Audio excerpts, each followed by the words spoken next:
Good evening, everybody. It's European qualifying football from Six Ways Stadium here in Worcester, home of the Worcester Warriors Rugby Club.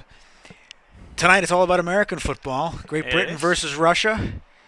Exciting game. We've been looking forward to this for quite a long time.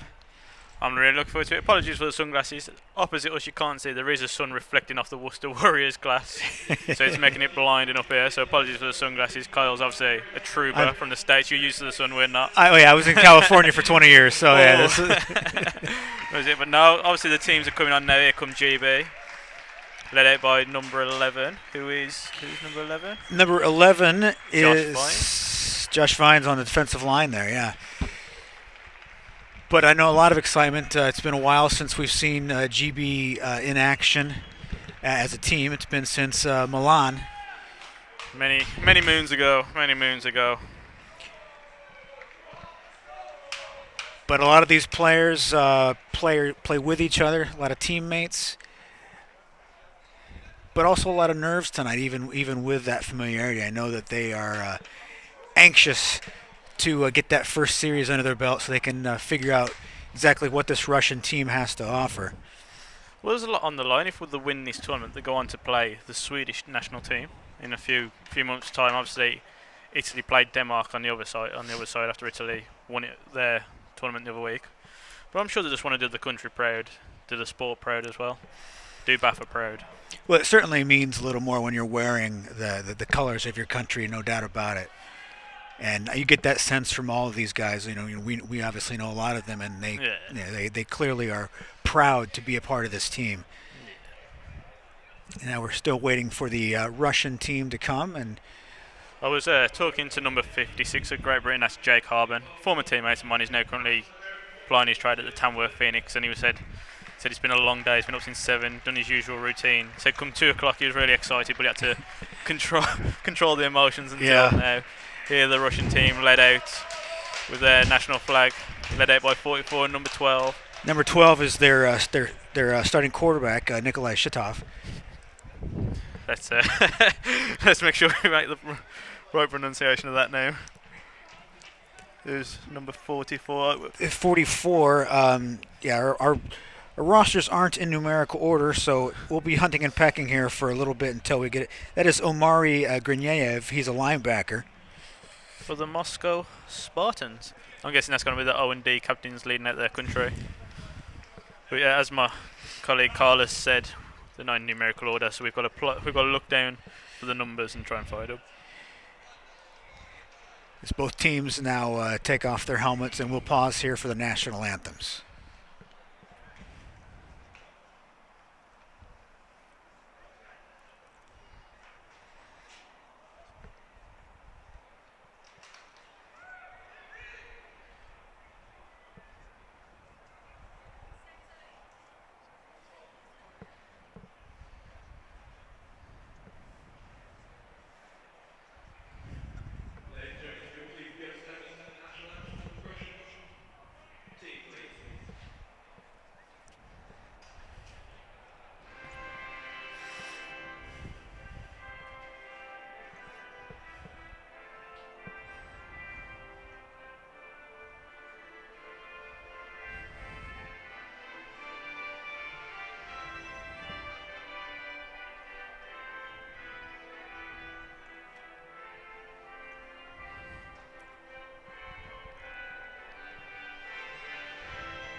Well, seems to be some confusion about a second verse, but both teams now Yeah. heading to their sidelines. We don't normally play the second verse at sporting events, but evidently someone didn't press stop on the machine. That was the confusion. I mean, any sporting event, Olympics at the moment, Paralympics. We won't talk about the Euros with the British football team, but they only ever play the first verse, so understandable that people got a bit confused and wanted to head over to the sideline. But no, it's a lovely evening for football. Crowd's starting to pick up now. We was counting to just around about the 100 mark, but there's more people pouring through as it reaches 7 o'clock. Yeah, it is obviously a tough to get here by 7 o'clock on a work night. No excuses, however, for Sunday. We expect everybody to be here on Sunday. The stadium should be packed for the 2 games we have that day. We know that the Czech Republic has already advanced to the finals. Yep, correct. The Dutch will be playing in the early game. They'll be playing at 10 a.m. and then the Czechs will be playing at 2. And we are about to decide who their opponents will be. Let's not forget, though, tomorrow, women's GB against the Spanish women. Yes. So obviously our girls got to the runners-up spot in the European Championships. And that's a 7 o'clock kickoff as well. Is that correct? Make sure everybody comes out for that. We're looking at our editor to confirm the time, and we're not getting a reply. 7 p.m. kickoff tomorrow. There's a thumbs up, so he could just be blagging us to get us to talk about something else, but we believe it's 7 o'clock tomorrow. So come to Worcester, make a weekend of American football. As I said earlier, lots of pubs in Worcester. Come down on the train, spend the night. You clearly watch a number of games. You need to be working for the Chamber of Commerce. You've sold me on the town. If I was still a student's rep, I'd get them in all there. Unfortunately, nowadays, I've got to have a real job. Captain's ready to line up. That's number 11, as we said. Josh Fines leading out the team.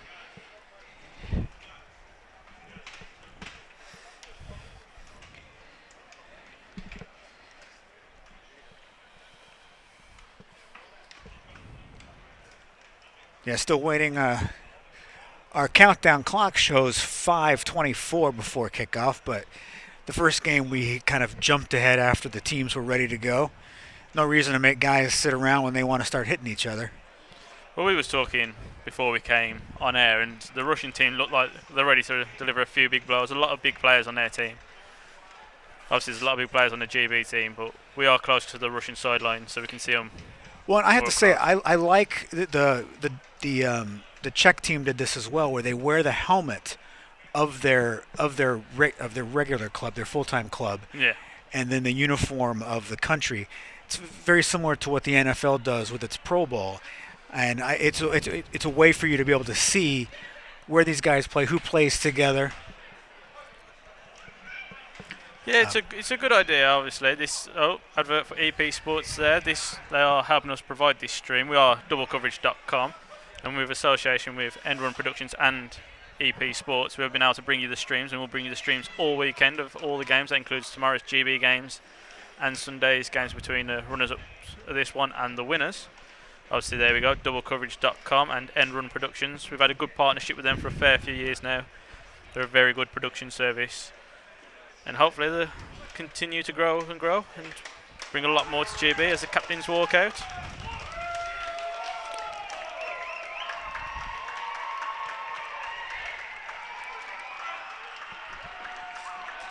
The 3 captains for GB, Victor Bama, he's going to be starting at center.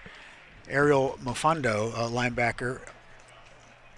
He's a teammate of Victor's with the Warriors.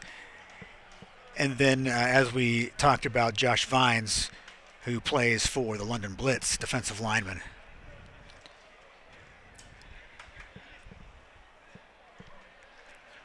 You've got 4 captains for the Russians. Number 10 is Igor Chernolutsky. He is a quarterback. 75, offensive lineman Alexei Katov. Number 99, Alexander Pavlov, defensive lineman. And then number 56, linebacker Artem Karapetyan of the Moscow Patriots. Looks like Russia may be receiving. Number 10 was signaling that they're getting the ball. That seems to be the case.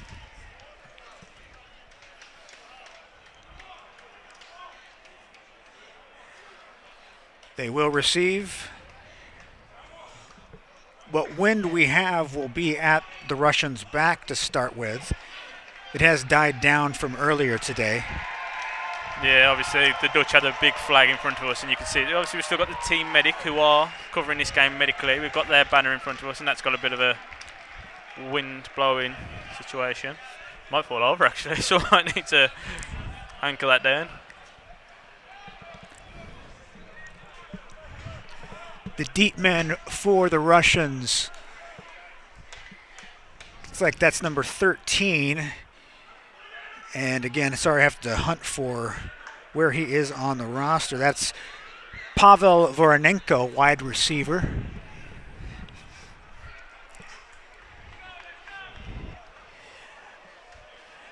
Not unlike the GB team being London heavy. A lot of Moscow players. Moscow United, Moscow Patriots. Well, I've noticed, number 50 for Russia, he's wearing a Farnham Knights helmet. Obviously they apply their trade in the Premiership safe this season, got promoted last year, had a good run this season. Yeah, good first year in the Premiership. They did very well. Well, they're an established team, aren't they? Obviously they had that one bad season where they had to drop down, but now they're back in the Prem safe where they belong. So we'll give the London teams a test.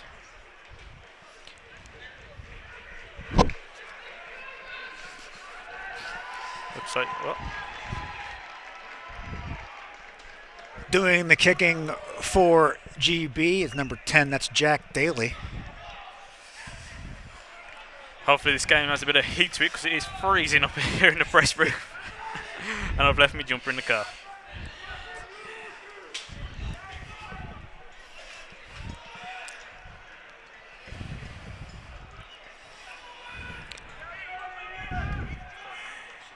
Everybody's all set now, just waiting for the referees to blow it in officially. Still got, oh no, the clock is ready. Clock is all set. 12-minute quarters we play here in international football.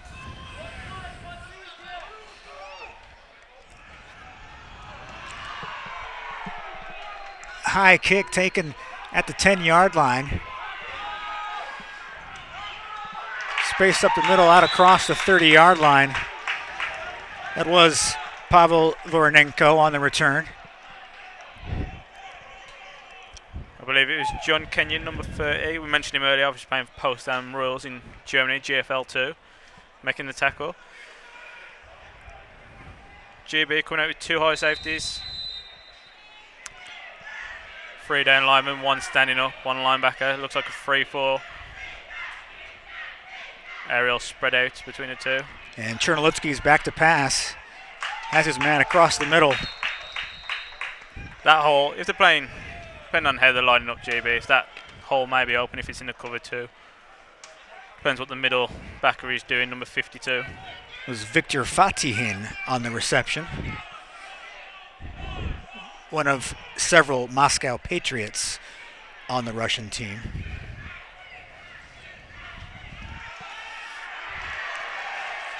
Handoff, nowhere to go. If they're going to run that, if the Russians are going to run that play, they have to block the end on their right-hand side. Number 48 then was completely unblocked, got downfield and made the tackle for loss. Unless the QB is going to keep it and read and run, which he could have and he would have got the yardage, they need to start blocking him. So 3rd down and short now here on the first possession.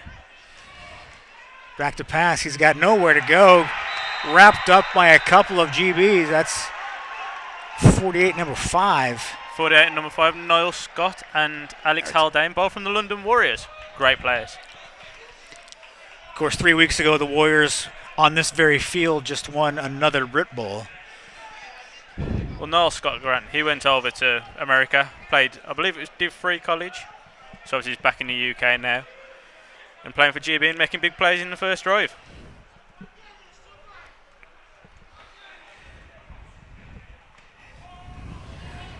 Low kick. And falling on at the 27-yard line. That is where GB will begin their first series.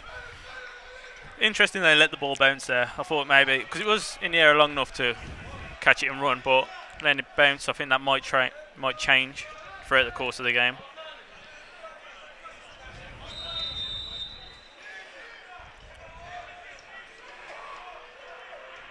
GB coming out, trips right.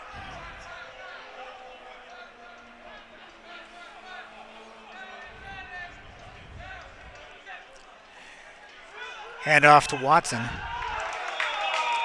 Big Dwayne Watson there, caught in the backfield, loses a yard. Obviously, Dwayne was MVP of Brit Bowl. He's back on Worcester Stadium, hoping to repeat that performance.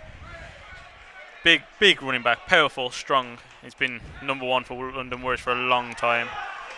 Swing pass now, that's Charlie Joseph catching it. Charlie keeping his feet, battling his way forward to the 33-yard line. We spoke about the Russians being strong, and it appears that they are quite fast as well. They're covered up that well. A lot of players around the ball. Good gang tackling. But again, this is an international game. I'd expect them to be the best of the best. 3rd and 4 coming up for GB. The Russians too high. Playing off coverage, which is quite surprising. It's Watson. He powers his way past the 40-yard line, still going, still moving those feet. Knocked out of bounds across the 45-yard line. That's a first down. That's great blocking up front, getting the holes. It's quite surprising to see the Russians on 3rd and short playing off coverage. That is surprising me. He could have pitched and catch if they did want him to throw. But again, obviously, we've got the big back in Watson, so hand him the ball, let him pound the rock. Watson's out and Temi Odiemi now in the backfield. Dromalin back to pass. Looking for Odiemi on the far sideline. Just under through him there. They'll get that in the course of the game. They're just feeling each other out at the moment. It's one of the challenges when you put together a team like this. The timing between quarterback and wide receiver when they're not used to working together. Well, for those who are watching who aren't used to the UK game, obviously everybody is amateur, so these people will have their normal jobs to live. Temi with a big hole in the middle. As I was saying, they all live in respective parts of the country, so they're at work 5 days a week. They're in the gym, obviously they're studying their playbooks. They don't have the time to all meet up. GB have had a few camps, but hopefully they've drilled in enough during those weeks to get it ready and have no bad performances. Whereas some countries in Europe obviously have semi-pro leagues where they can just bring players in, get paid to play the sport.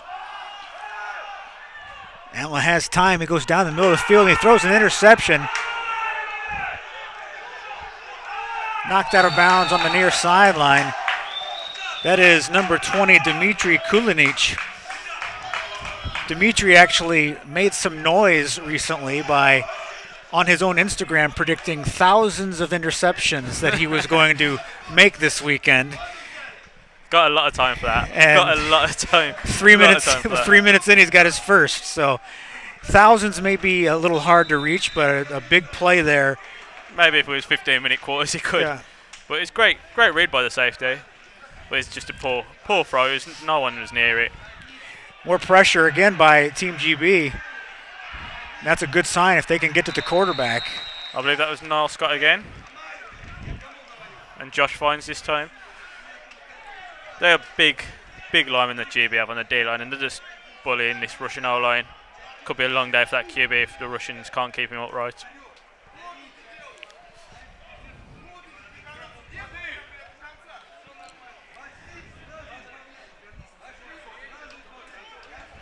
Cherlinetsky's back to pass again, and again, immediately under pressure. He's going to run for it now. Runs across the 50. He's right at the marker. Number 4 came in for GB. Could have wrapped him up. Obviously, he went for the big hit instead of breaking down, just wrapping up. But it was great. Great little deceptive move by the QB to get the first down. And now they're going to say he has the first down. It looked like he might have been a couple inches short, but ball at the 48-yard line. GB with 4 down linemen. This time he gives it to the running back. pushes ahead for 5 yards. Good running, good tackling all around.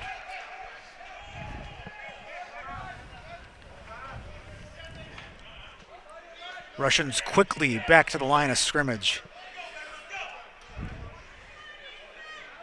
See, every one of them has a wristband with the plays on it. You can see all the wide receivers looking down at their wrists as the call comes in from the sideline. Well, during the break between the two games, I saw one of their coaches, and he already had his wrist coach on ready to go. He was already ready. Ball placed at the 40-yard line, so 3rd down and 2.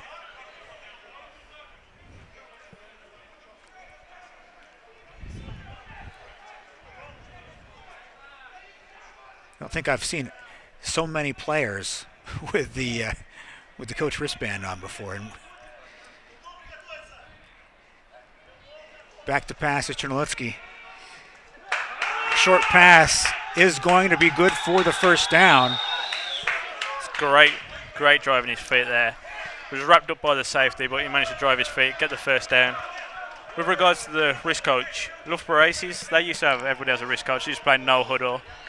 And it was very effective for them. Yeah. That's when they had the likes of Adam Hope, who is on the roster today, playing running back, and they could just get their offense moving. Quick change at tight end.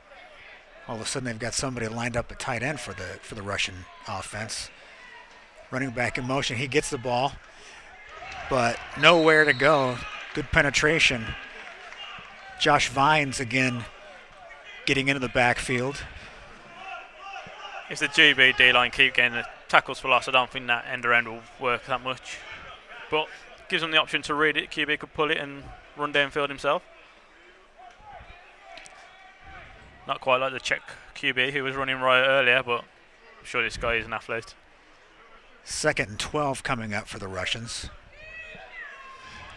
Back to pass to Chernolitsky, and again, pressure coming. He slips the tackle, tries to dump it to his man in the middle. Nothing doing on that. Good coverage by the GB D players. It's a nice job avoiding the sack. But he is definitely running for his life pretty much every time he drops back to pass. One thing I'm nice about these Russians, when I say they're big, they are all 6 foot plus. They are all tall guys. So to break down the set plays, got to prove it. And GB jumps off sides. This will be encroachment. I'm surprised they just didn't call offside and let them have a free shot downfield.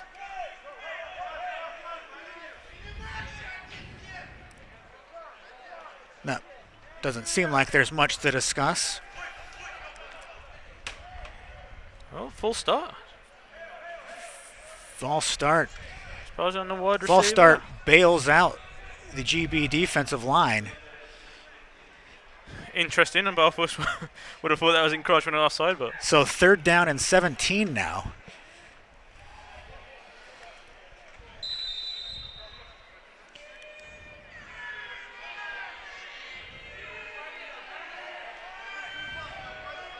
And back to pass. This time the pocket holds.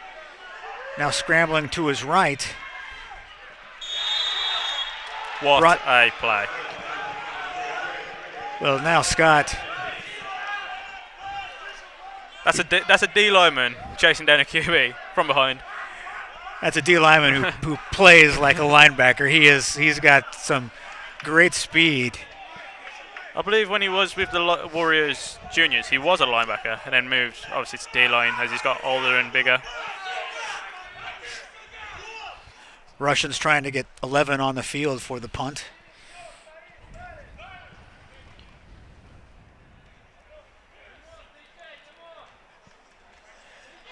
Snap was low. Punter had his knee on the ground with possession, and he is down right there. What a break for GB. They're going to get excellent field position for this second possession. As we said earlier in the first game, this is NCAA rules, not NFL. If your knee's down and you're in possession of the ball, the play is dead. That play was dead. And play is dead as soon as his knee touches. He had possession when his knee touched. Thank you again to Elite Performance Sports, EP Sports, providing commentary or making our commentary possible today. A great sponsor. Hand off to Watson. And nothing doing there in the middle of the line. Russians stacked that up pretty well.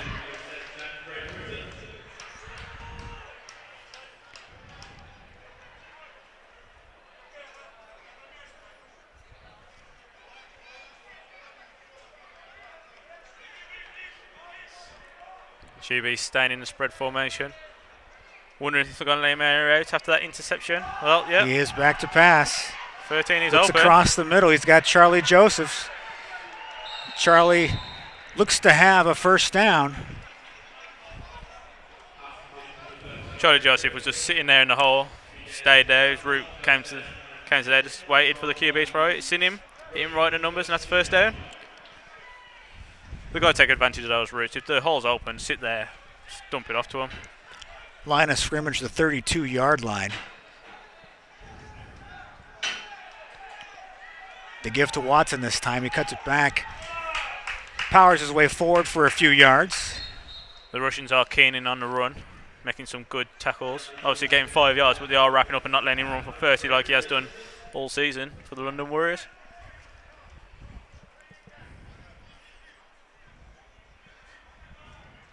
Obviously GB wearing the new uniforms provided by Alpha. First time wearing these. They are looking very smart out there on the field, I have to say. Allen back to pass. He's looking for the end zone. Throws it up. All kinds of contact on Jack Daly. Flags come in. And it looks like we've got a pass interference in the end zone. I would presume so. It might be a mugging in the end zone. Is it like a Russian sandwich that was? I think that's in some areas that's actually a misdemeanor. Obviously, it's only 15 yards. If that was in the NFL, that would be 1 yard line. Yes, it's only 15 yards here. So we'll move to about the 14. Still, though, Team GB in excellent shape here to begin their second possession.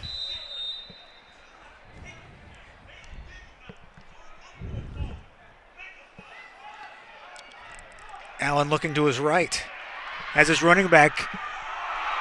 And that is how you deliver a hit when you are carrying the football. Got the ball, tucked it in, ran full speed, lowered the boom. That poor cornerback. Admittedly, the cornerback did get back up to his feet, but he'll be thinking about that for the rest of the game. And obviously, that's what Ryan Watson's been doing all summer for the London Warriors, and has been doing for the past few years. Nobody wants to have to tackle Dwayne Watson. There's a reason he was MVP.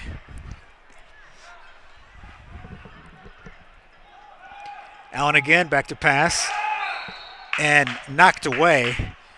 Harry Rutledge, the intended receiver. Omari Grinyaev, the defender on the play.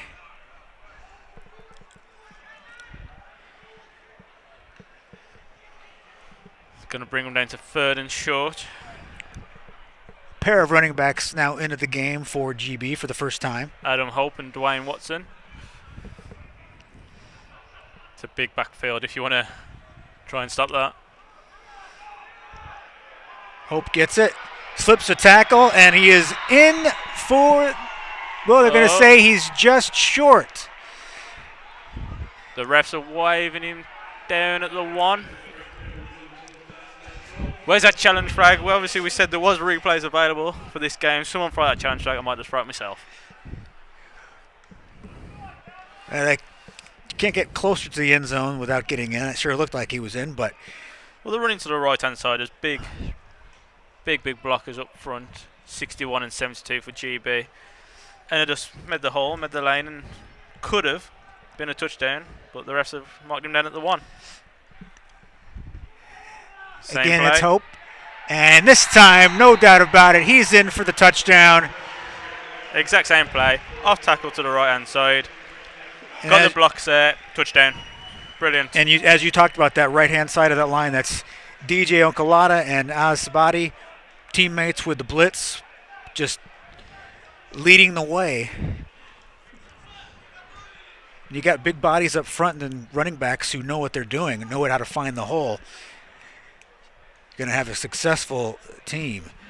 So here we are on for the extra point. It's Jack Daly.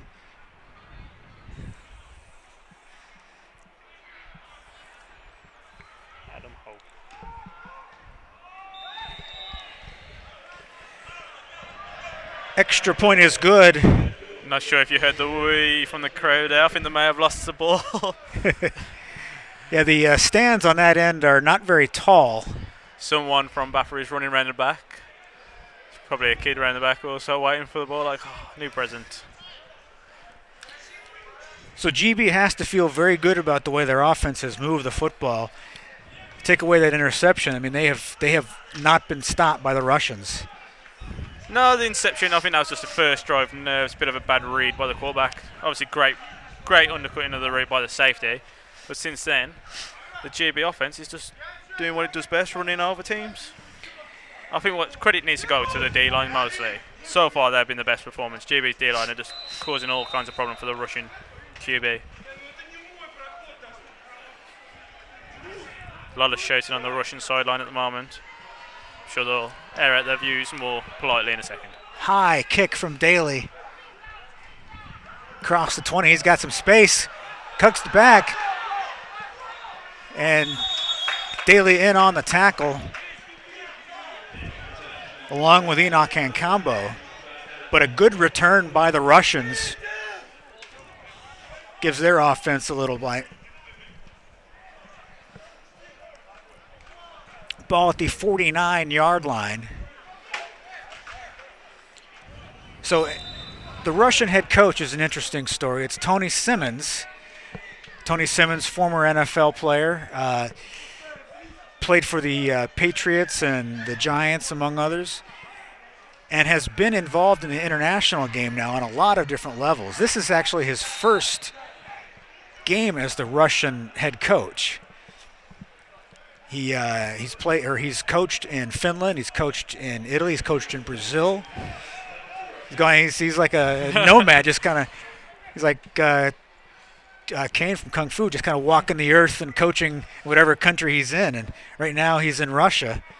Fair play to him, doing what he enjoys. Obviously, it's a bit of a different from playing in the NFL.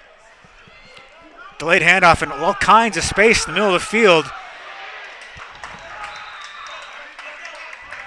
Touchdown saving tackle there by number 20. That's Josh Amos. Russia in business inside the red zone now. Ball at the 19-yard line. Good blocking by the big guys up front. Running back fair in the lane. Obviously found the open space and could have went for a touchdown if it wasn't for the last minute saving tackle.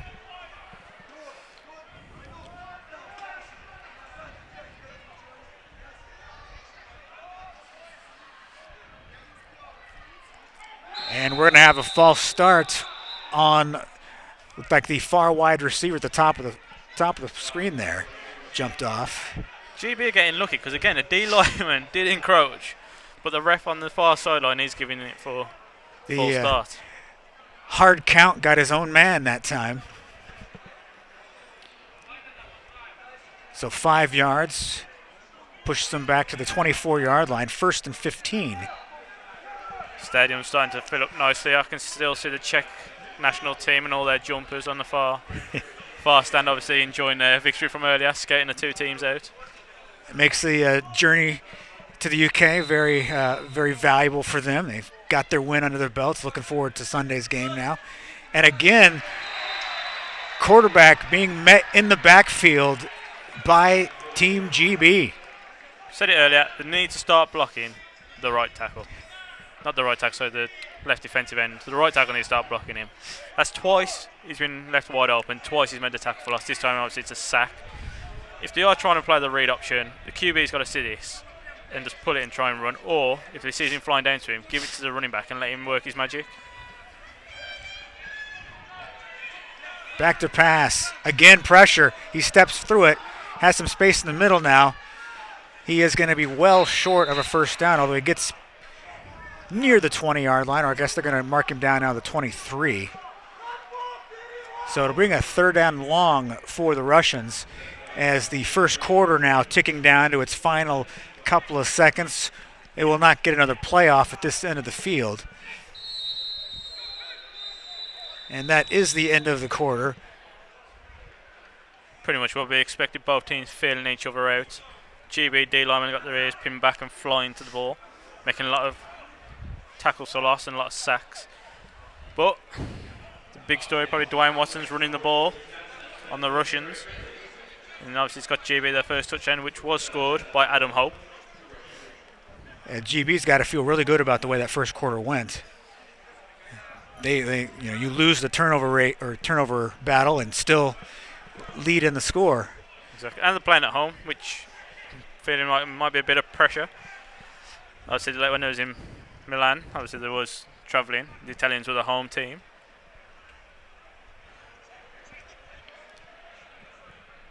So we're looking at a third down at about 12. Or perhaps a little longer than that. It's hard to quite tell from our angle. Maybe 3rd and 14, 3rd and 13. 3rd and long regardless. These obvious passing downs, again, like you said, the defensive line is just going to pin their ears back and go.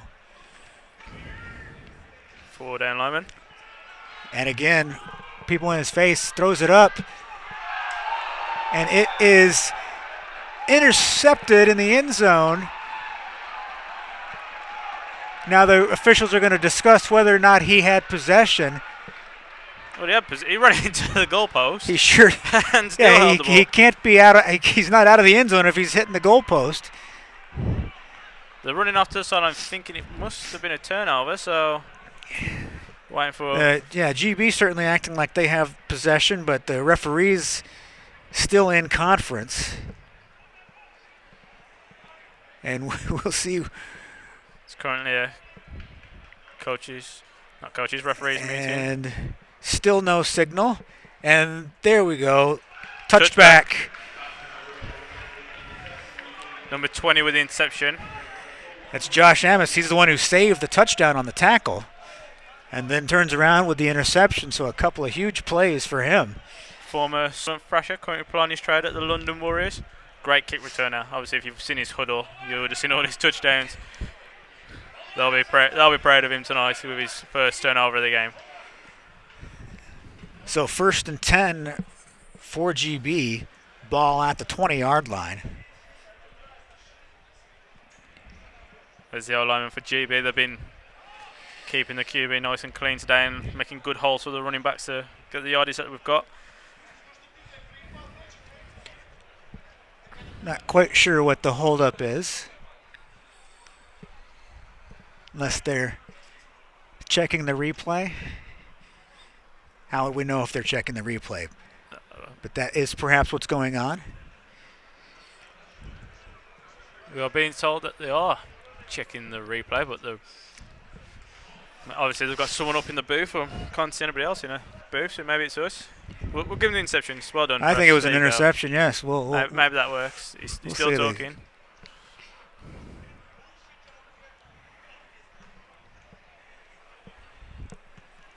But yes, using my powers of deduction, I'm going to assume the gentleman with his hand pressed to his ear is listening to somebody talk about that play. I'm just been told by my editor that the replay is in the back of our production. It was under review. There's nothing conclusive, and a call stands. There we go. For the first time in Great Britain, we have had a review. And it stands. Well, historical moment. I think we're all really excited to have been here for it. I feel like we should get this on Snapchat this moment. 1 second. While we delay the commentary. That was Temi Odiemi on the carry. There we go. We've had a Snapchat, which was first ever review, and we were there. First ever review in British football history.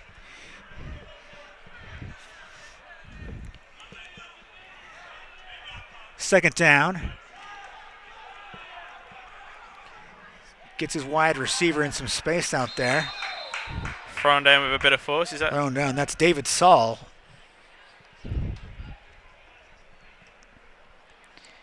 As you were mentioning earlier, David one of 3 Potsdam Royals that have returned home to be on Team GB. Played against David when he was at the Sheffield Predators. Absolutely got me a treat with a cut block.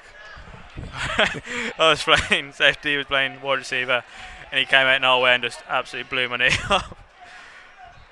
Got a bit of airtime. This time it's Joseph on the other sideline, and Charlie has the first down. Number 20 with the push out of bounds.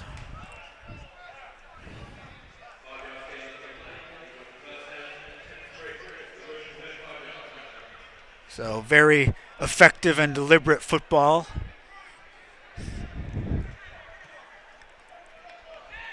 The 35-yard line now, first down.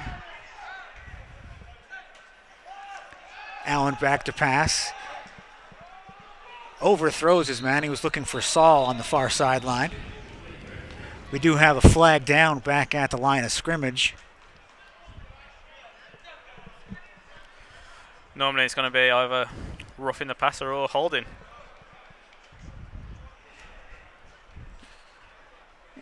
Holding, there we go. Yep, and they will march this one back 10 yards against GB. See the IFAF badge on the referee's shirt. Obviously IFAF are the ones who are in control of all of this. They make all this happen. Well, they've marked off the yardage. We're still waiting for the actual down marker to move on down with them. There he goes. So 1st and 20.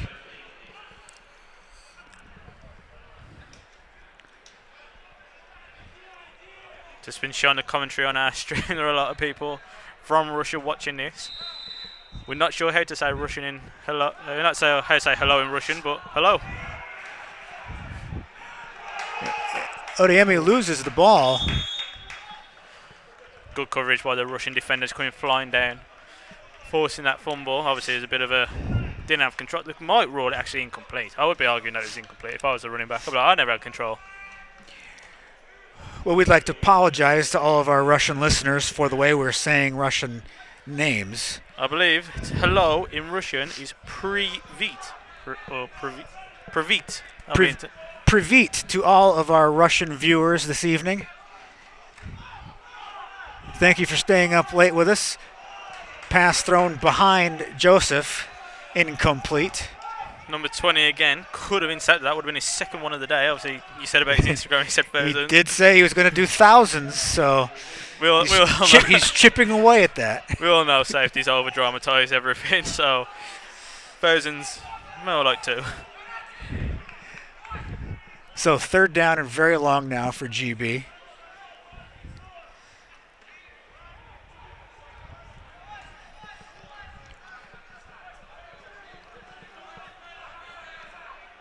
Odeyemi in the backfield with Allen. Allen back to pass. Quick pass. And that's short. So the punt playmaker. So you Today's commentary has been made possible by EP Sports, who have allowed us and helped sponsor us with this commentary. The stream is brought to you by End Run Productions, who film all types of sports in the UK, all the exhilarating sports that are up and coming. They've been involved with doublecoverage.com for a while, and they've helped us with all our streams of the finals and now the GB tournaments. We are here again tomorrow, and we are here on Sunday for the GB women's games and the runners-up and winners games on Sunday. Yes, so yeah, the GB women tomorrow night, and then another double-header of qualifying play on Sunday. The consolation game early at 10 a.m., and then at 2 o'clock, the championship game between the Czech Republic and the winner of this matchup.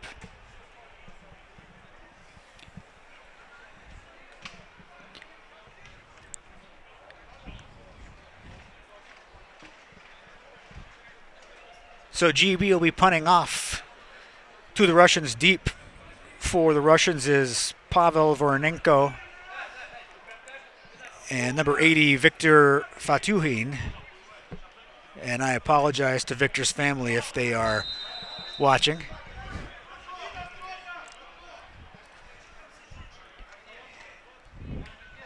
Kick is away. High kick. And Victor fields it, but nowhere to go. Good coverage there by GB. That's Enoch and Combo down there to make the tackle. It's good coverage, but he held onto the ball. I mean, we've seen a lot of people who just stand at the ball as soon as they catch it, get absolutely nailed, and it's fumble, but he held onto the ball. Obviously didn't get any yardage, but Russia got the ball and hoping to get something generated. Yeah, most important thing is getting that change of possession, which he did. Now the offense has an opportunity, down 7-0 here in the second quarter. We are actually in the second quarter. I know it says quarter number 2 at the top, but we are in quarter number 2. 9:32 to go here, second quarter. There we go.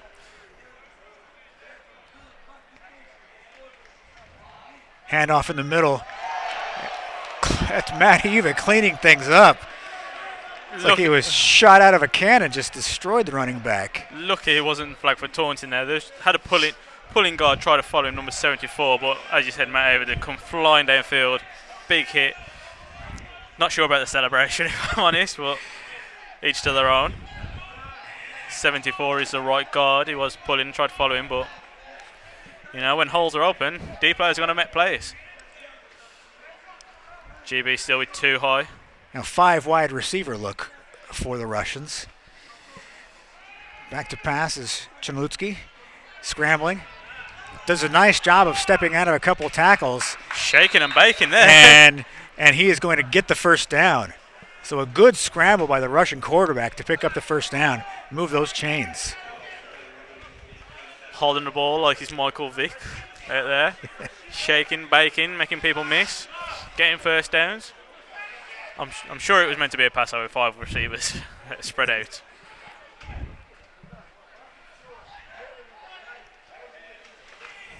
This time it's handed off. And again, a big hole in the middle. That's number 22 again, Anton Potapov.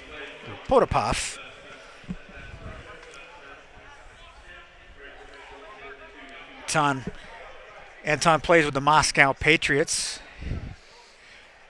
Patriots, by far and away the winningest team in Russian league history. Must be something about the Patriots in general. Another handoff in the middle. Good blocking up front, allowing him to get the 5 yards. That's Pavel Koroshelov, also of the Patriots. 5-yard pickup, so second down and 5 for the Russians, and they've got something working here on this drive. They're getting the ball moving. Obviously, they got the ball moving on the last drive, but then they had the interception, so it looks like the offense has settled down. I forget the moves. Touch pass across the middle, just tried to baby that one in there and then ends up being incomplete. I'm not sure if people are watching that, but obviously QB, when you get in your position, you want to get your stance, you want to get your feet ready. QB was skipping forward there. Looks like he was going for the big pass and he's trying to just touch it, and at that time, if you're doing a touch pass, you've got to hit the receiver in stride, front it behind.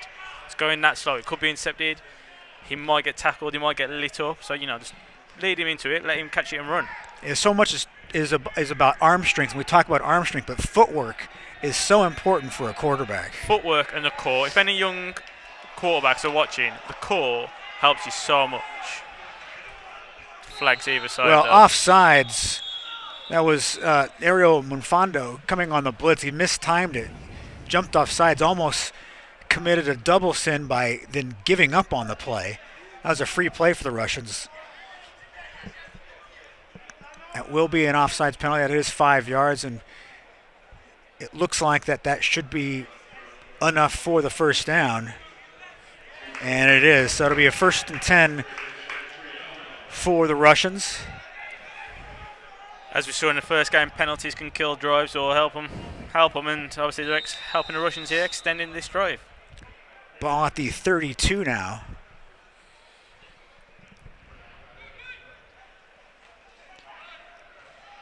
And nowhere to go this time on the handoff. No, Scott again with the tackle. I've counted 5-6 tackles by himself so far.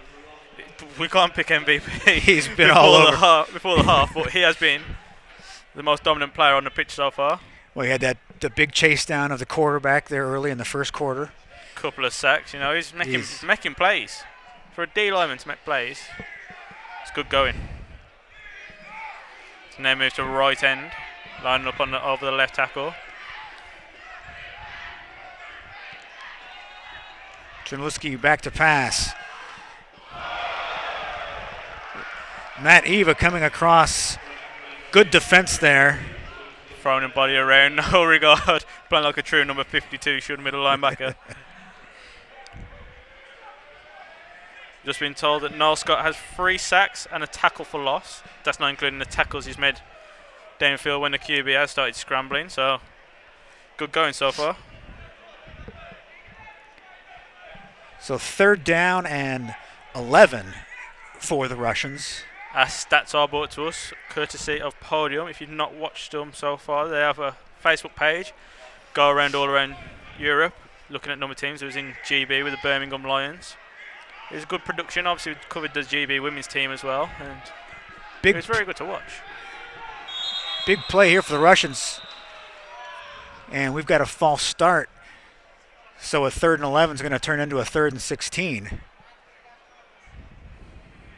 Drive killers again. I think that's their 3rd full start so far today. Well, that's the kind of thing that comes with guys who haven't played a lot together. Yeah. We spoke about earlier how they've all got different helmets similar to the Pro Bowl. It does look good, but I'm more of one of them. You're representing your country, you want to look smart, don't you? All the same, so each to their own, if you ask me. Well, certainly there's no question that the GB uniforms look very smart. And Chernulski, that will be another sack, and of course there is number 5 right there in the mix. I believe number 5 Noel wrapped him up initially, but it was Josh Fines who will take the credit as they'll get half a sack each.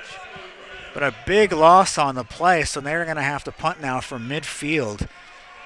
So what looked to be a good drive just stalled out with a couple of penalties, and then a bad play there to end it. Of course, the last time the punter put his knee down, he will probably be thinking about that.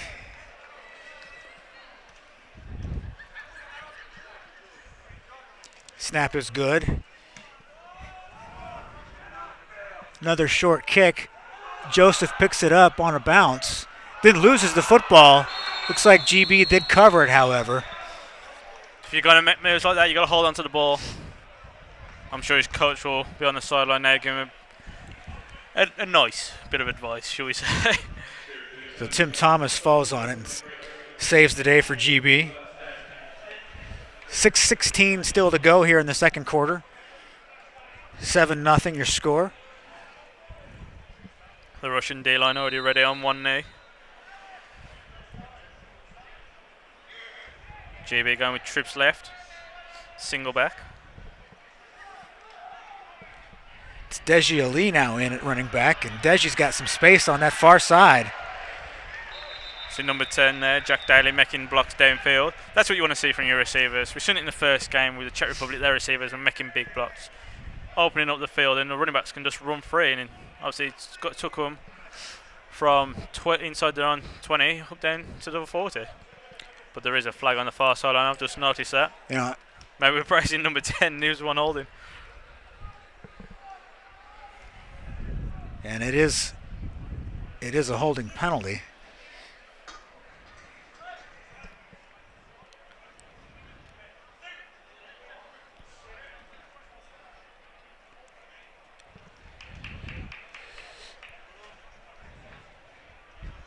That is a spot foul, so if it happened downfield, that'll be where they mark it from.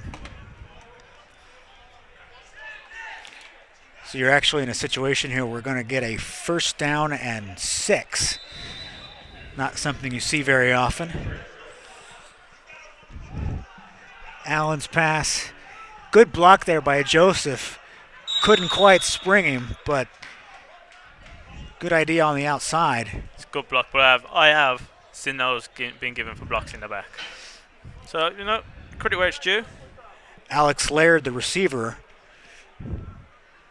lost a couple of yards. Looks like 2nd and 7.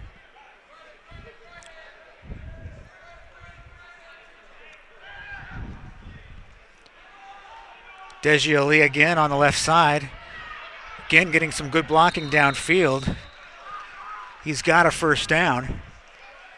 Obviously in the first quarter they was running right off tackle, now they're running to the left hand side. And similar results. Well, that is one of the great things about this. We've obviously now seen all 4 of the GB running backs, and all 4 of them give this team something different. Correct. And something good. Correct. As we said earlier, they are all excellent backs. They're all the number ones on their respective teams. Obviously, we've got 2 from the blitz, but they mix the plays. Going downtown. He's got his man, Jack Daly, in for the touchdown. Great pass. Jerome Allen just laid it out there. Huge arm. Daly catches it in stride. Big touchdown play for Great Britain. But GB, there was out in spread formation. Allen got the ball, dropped back, seen Daly running the fade downfield and just hit him in stride. Obviously got downfield in the end zone and celebrated. But if I remember correctly in Milan, Jack Daly was our number 1 wide receiver then. 3 years later, he's still the go-to guy. Now Jack Daly will stay on the field and kick the extra point. Hardy needs to get a quick breather before this. It'll be a long walk, long drop back for his steps. Harry Routledge is the holder. Kick is blocked, so the extra point is no good. The snap and the hold looked good. Was some penetration in the middle of the line, but could be that ball was kicked a little low. Daly hadn't quite caught his breath yet. Exactly. He was still celebrating a touchdown in his head. Now he's making a long walk back. Yeah, he's got to do the kickoff now as well. You'll see him on the screen. He's at about the 40, slowly jogging now. Oh, we changed to doublecoverage.com. So the Jack Daly's gingerly walk back to the middle of the pitch. End Run Productions, there is their Facebook page if you want to give them a follow. They do all our streams, whether it be the Brit Ball finals or here today. They'll be here again on Sunday. Tomorrow we have been helped out by Caesars TV. That is EP Sports. They are helping with the commentary. They're helping us get this sorted. They've been a long-time sponsor for Double Coverage if you visit our website. Run by Joe Black, who is a very good businessman. Also, offensive coordinator for the Merseyside Nighthawks, who finished 2nd in the Premiership North this season, went on to play the Warriors. They probably saw plenty of touchdowns like that from Allen. Daly's kickoff, taken at the 5-yard line.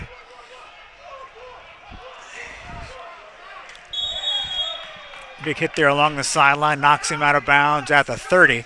Number 56, Jake Harben, plays for Tamworth Phoenix. Former Birmingham Bull, as I mentioned, spoke to him earlier. Here, last season, before the 2015 season, had trials in the Canadian Football League. Wow, well, good for him. He's a very, very good player, plays linebacker. He started as a DN, but they moved him to linebacker. His first few games as a middle linebacker, he got pick sixes, plenty of foot, but then moved over to Tamworth, plays trade in the Premiership North now. Now he's on GB representing. 1st and 10 for the Russians, ball at the 30-yard line. Pass too high. Number 80, Victor Fatuhin, the intended receiver. Well, GB are up 13-0. We saw this in the first game with the Dutch. We won't get too excited. Right. We won't say, that's it, game's over, because as we saw earlier, they can come back. Czech coming back from 13-0 down to win 20-30. They're still here. I can see them over in the sideline. If you do have a look at the fans, they're all in their red jumpers. They look very snazzy, if I'm honest. Again, back to pass. Finds his outlet at the 35-yard line, 5-yard gain. As you were talking about that earlier game, it was 13-0 at halftime. The Dutch had just had a goal line stand to end the first half. It looked like they had every ounce of momentum going into the third quarter, and something happened at halftime. The Czech team flipped a switch. Their defense started playing well. Their offense started moving the ball. They had a triple-headed monster just running the ball down the field, and they came back and won 20-13. Well, I was talking to one of the photographers here, Gary Griffiths. As we see the fumble there for the Russians. Gary Griffiths of 353 Photography. He told me that he spoke to the Dutch QB, the starter, and he'd had an injured hip, and that's why he got replaced. And that certainly changed the complexion of that Dutch offense. Definitely, completely changed the whole game. Obviously, we saw number 2 coming for the Dutch, and he was a bit dejected at the end of the game, but he did no wrong. He was a running QB. It was just the D couldn't stop the triple-headed monster, as you mentioned. As the Russians now punt after that fumble snap. Russians now on 4th down, punting. Kick is away. Takes a bounce. GB needs to just get away from that one. It'll roll to a stop at the 41-yard line. Number 1 there for GB. Daniel McKenzie, the London Warriors. He was close to the ball. Fortunately, it didn't touch him, so it is GB ball. He was blocking one of the gunners there on the right-hand side.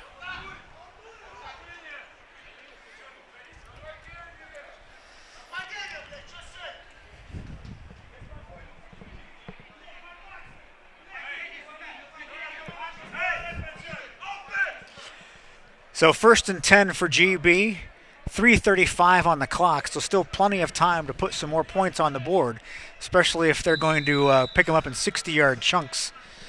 Definitely.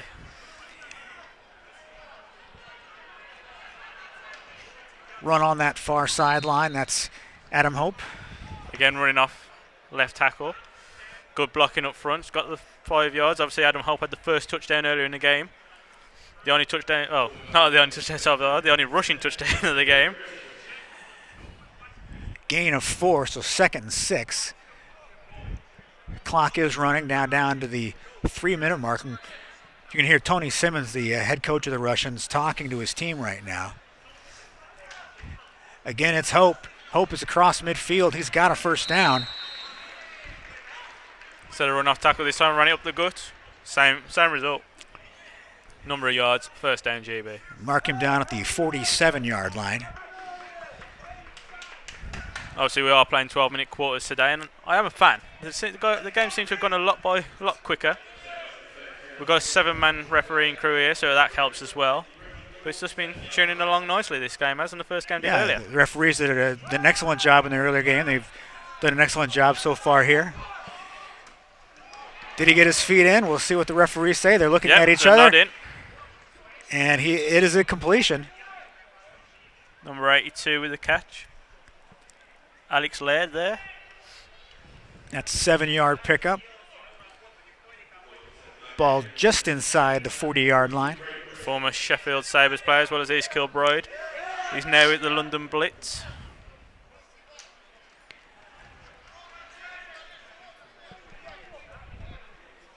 Two minutes and 3 seconds left. They may not get a playoff before the 2-minute warning, and now the referees are stopping things at 2:03. Not quite sure what's happening here. I think there's a dispute over whether he was inbounds or not. Obviously, he fell with the ball out of bounds, but if it is, then they'll have to put time back on the clock. Someone is talking in his ear. Obviously, if you've laid to it. Oh, it's our second review. Second review. Oh, my goodness. This is good. This is I'm getting carried away. This is I might sit down here. I'm not used to carried this. away. Obviously, this, as we mentioned earlier, this is the first time that reviews have been made available to in an international game and to these crews. We have someone down in the booth who is talking to the main ref, a bit like they do in the NCAA. So if you watch it on ESPN or BT Sport, you'll see them talking in their earpieces. We've got that today. Yeah, it's not the same as the NFL, where the NFL referee actually goes over and looks at the replay himself. Yeah. We're at the 2-minute warning. Obviously, the review was that he was inbounds. He did catch it, and the 2-minute warning's come. Now, the short-lived 2-minute warning as we are back out, ready to go. 2nd and 3. Ball at the 40. Allen back to pass, goes deep, looking for Charlie Joseph. Charlie can't get there. Good defense. That was number 33, Fedor Zakharov from the St. Petersburg Griffins, providing the defense there. 82 was open. He was sitting in the hole. I'm just watching it back now. He was open in a little hole if the QB had seen him. The linebacker was just underneath him, but he went for the deep ball, obviously trying to repeat his success with Jack Daly. So 3rd and short, and he's got Laird over the middle. Laird has the first down near the 20-yard line. There's that hole that I'm talking about. It looks like they're going hurry. Oh, no, 17. Jerome Allen is signaling a timeout. So 1:46 on the clock. Ball at the 19-yard line, so plenty of time.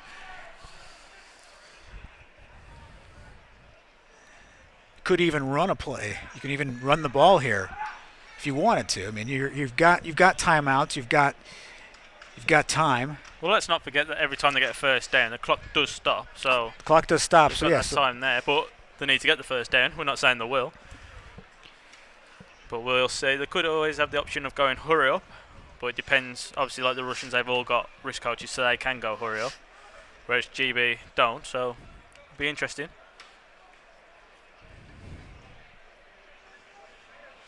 Temperature starting to drop here. You can see a few of the Russians putting their jumpers over them, keeping themselves warm, jogging on the spot. Now the Russians should not be cold in this weather. This is I would think a hot August day for most parts of Russia. It's a hot August day for England. Let's be honest. All right, so we are set to go. Allen back to pass. Again looks across the middle. He's got Joseph. Joseph down to the 11-yard line. That hole's been open 3 plays in a row. 3 plays in a row. As a defensive coordinator, I'll be having a word with my players. I'll be getting on and changing something up because you can't give up that. GB have got too many playmakers to give up that much yardage. So 2nd down and 2 or 3 it looks like. The give is to Hope there, and he gets nowhere. It's a good tackle. Loses a couple of yards. So number 50 there with his Farnham Knights helmet. There it is on screen. And GB will go ahead and use a timeout. 1:03 on the game clock. It is 3rd down, so the clock really not so much a factor as getting the first down is. They get a first down. The clock, as you say, will stop as they move the chains. They can hurry up to the line of scrimmage. At that point, you've got plenty of time for 3 cracks at the end zone. But most importantly, they want to get that first down so that they get those 3 cracks at the end zone. I have noticed there's not very much play action. Maybe if I wanted to, I'd do a little bit of a play action. A bit of a rollout, hit him in the corner of the end zone. So I do, but again, GB will have their own philosophy and want to do. Just see the Russian backup QBs warming up down in front of us. Well, we'll see if the middle of that field stays open like it has. Which trips to the right. Got Charlie Joseph, Alex Laird and David Saul all on the right hand side. So he's got plenty of playmakers to throw it up to. And he's going to go to that right side. Joseph makes a couple of men miss. He's right at the marker, but it looks like he's going to be short by about a yard. He did stretch. It's at the 10. He needed to get to the 9. So it's 4th down. 4th down. Go for it. The clock is running. We're on 42 seconds. GB's offense still on the field. They are not going to kick a field goal. 4th and 1. And I'm not sure if Hope got it or not.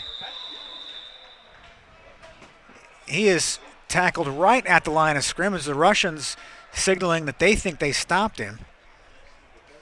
Someone's running on the field. There is an injury.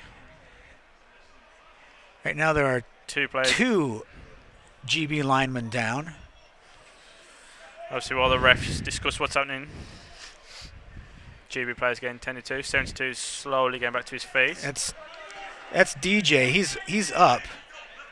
But whoever is still down is clearly in pain.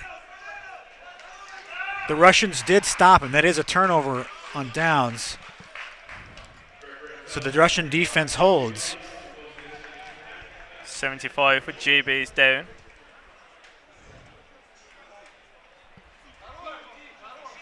It's Kevin Kearhane, hopefully I pronounced that right, from the London Warriors. Long-time player in Britball. current left tackle for GB, as well as London Warriors. So a couple of big bodies have come out to help carry him off the field. The good news is he is getting up.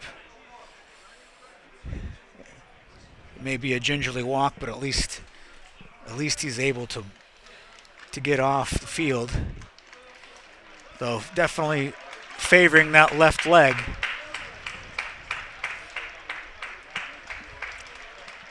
And obviously there's still 2 quarters of this game. There's still 4 more quarters to play on Sunday, so you hate to think about losing a player. Well, as we said, it is an amateur sport as well, and hopefully he's all right, because don't want him to be off work as well. Exactly. He's got to go back to work on Monday. So Russia, with just 26 seconds on the clock, will probably not do anything too risky here. Although they do have 5 wide receivers in, so what do we know? What do I know? He is back to pass. And he throws an interception. I'm sorry, that is simply a terrible decision. That is on the coach. That is on the coach. Well, it's on the coach. The QB's making that read. He's got to see. There's 26 seconds left, and you're at your own 5-yard line. You're not going to go 95 yards in 26 seconds. That is a terrible decision by the coach. The Saints went 98 yards against the Raiders. That's a terrible decision. You made a defensive stand. Be happy to go in at 13-0. Now GB can take a couple of shots at the end zone and at least kick a field goal. As a DC, I encourage any OC to throw it from the 5-yard line when there's 26 seconds left in the half. That is a terrible, terrible decision by OC, QB, head coach, whoever you want to put the blame on. So here we go, 19 seconds on the clock. GB has a timeout left, we are told by the voice in our ear. Now, there was some jumping along the right side of the line. The Russian number 7 did move, causing 61 to have a little stutter backwards, but it depends how the referees see this. He can say it was drawn across, it's probably a full stop. It's all about what the referee decides, because both guys moved.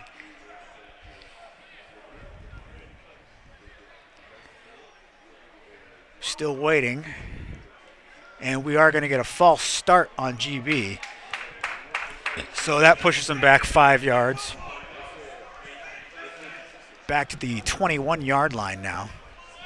Almost approaching halftime, 19 seconds left. At halftime, we will be joined by Jim Messenger and Luke Plasto, who are coaches with the GB women's team, to talk about tomorrow's game. Have a good talk with them if you stay tuned. Allen, and it's right through the hands of the defender. That was number 20 would have picked it because he's getting his fouls and interceptions. Yeah, it was number 24, Dennis Halterin. It's a bit of a bad read, but as I said, we will have those interviews at half time to discuss the GB's women's games. So I'm just looking across at the stand. A fair few fans have turned up now. Try and get the camera to pan over towards the fans if they can, but I don't think they can at the moment. There we go. People have decided to come on out Friday night. In their red tops. I was talking to one of the coaches. He had his Washington State Sun Bowl ring on his finger. So a screen pass. Watson pulls it down. He needs a couple of blocks. He's not going to get him. Down to the 15-yard line. GB will use their final timeout with 5 seconds left. And on comes Jack Daly to try the field goal.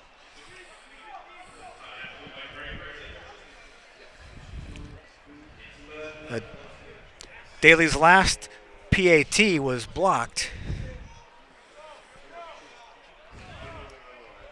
After the first quarter, Dwayne's not been in a lot, has he really, over then? No, it was Temi, and then it was Deji, and then Alex has been in for most of this drive. Adam. I mean, I know you. Oh, Adam, yeah.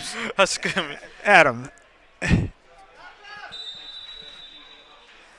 So here's Jack Daly for the field goal attempt.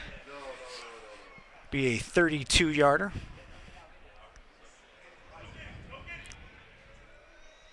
Snap is down, the kick is up, and it is good.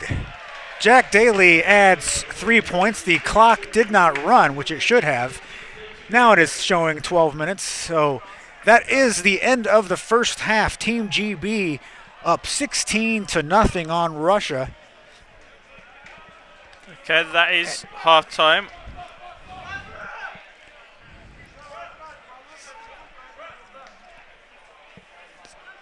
Okay, as we mentioned, we are doublecoverage.com. This production is in association with End Run Productions. We are about to be joined initially with Luke Plasto and Jim Messenger. When you're ready to come on down.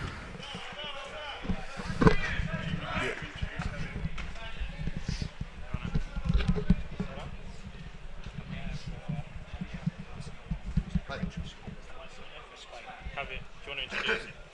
Okay, do you want to introduce it? No, put your headphones on. You introduce it. Jim Messenger. Okay. For the women's. So we are now joined by Jim Messenger, the head coach of the GB women's team. Thank you very much, Jim. I know you've got a game tomorrow that you're preparing for.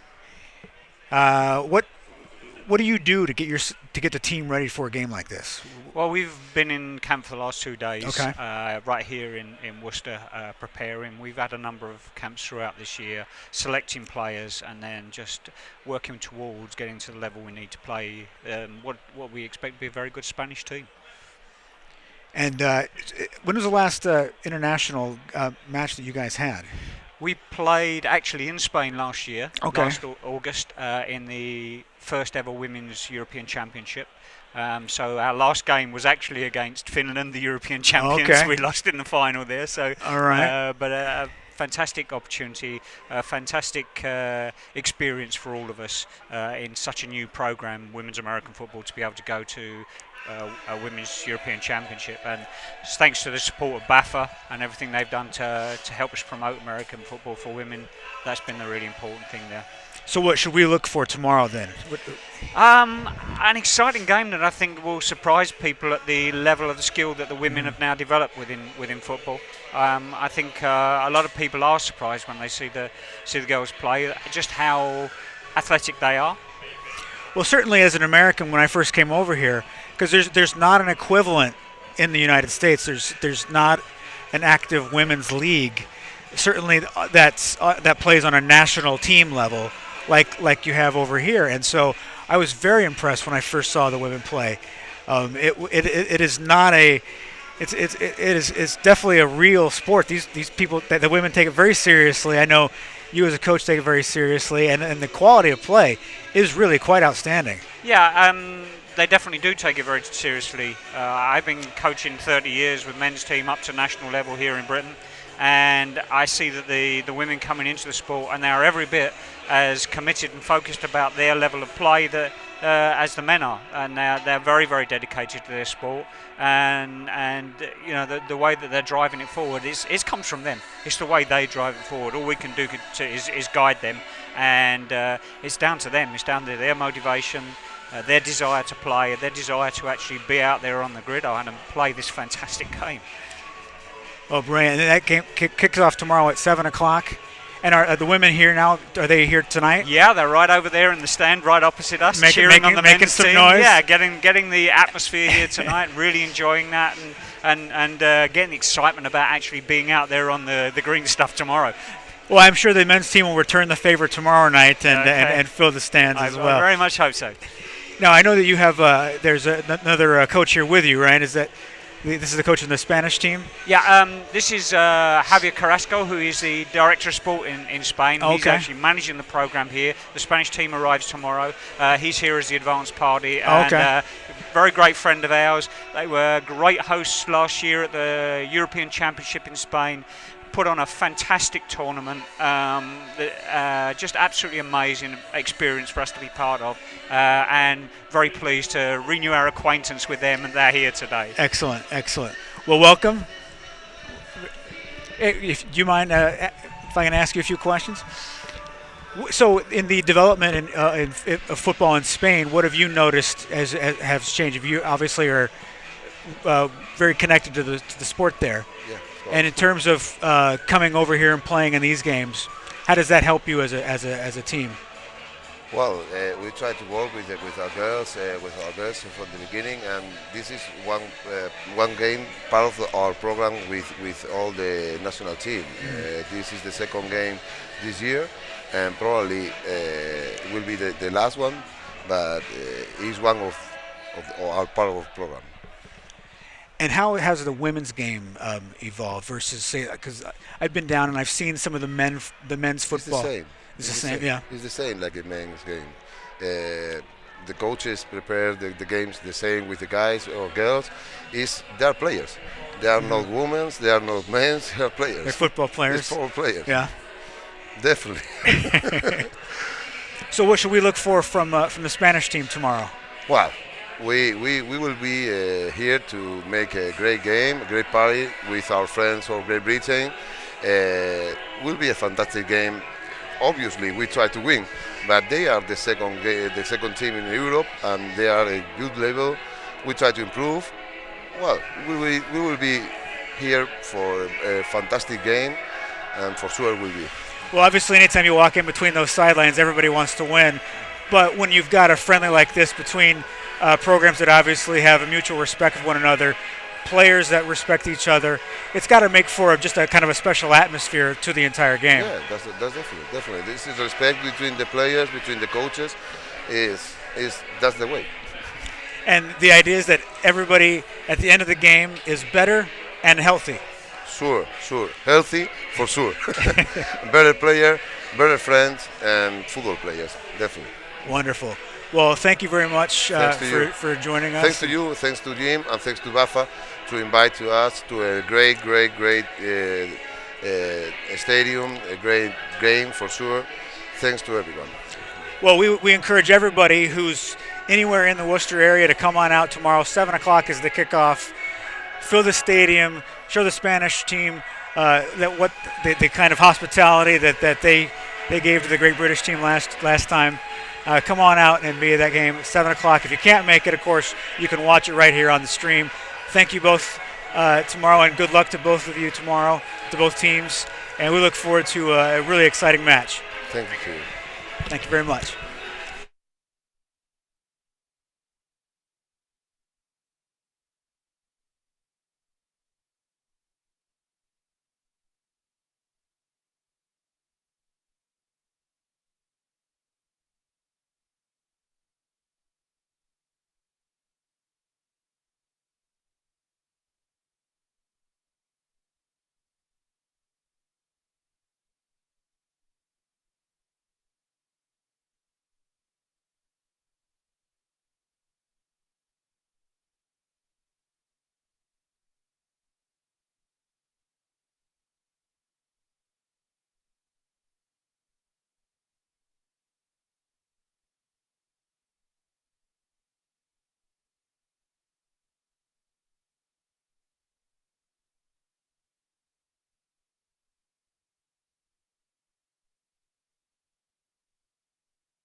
Welcome back to Six Ways Stadium. It's Russia versus GB. We are getting ready for the third quarter. 16-0 our score here at the half. Russia will be kicking off to start the third quarter. And back deep for GB, that's Deji Ali and Tim Thomas returning the kick. It's going to be an interesting second half. Obviously, GB leading 16-0. So it'll be interesting to see how the Russians play. Low kick. Deji takes it at the 10. Block in the back right there. Referees, both of them saw it.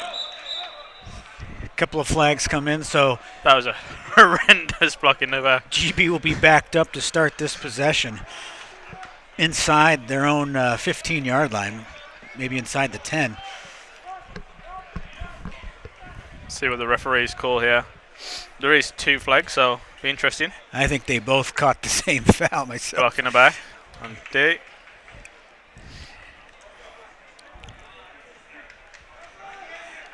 Obviously, we are doublecoverage.com. We are in association with End Run Productions here today. And EP Sports sponsored us so that we can provide commentary on the stream. There's our website, doublecoverage.com. And the Facebook page for End Run Productions. Give them a follow. Do some good stuff all around the UK in multiple sports. But they also cover American football with us, guys. Do all our Britball streaming. So that penalty will have GB starting this possession at their own 9-yard line. Again, still in the spread formation. Single back. Allen has a man wide open on this side. It's Thomas. Quick gainer. Now, I don't want to harp on Tony Simmons and the decision by the Russians there at the end of that first half to throw the interception. Obviously, he's got very good credentials.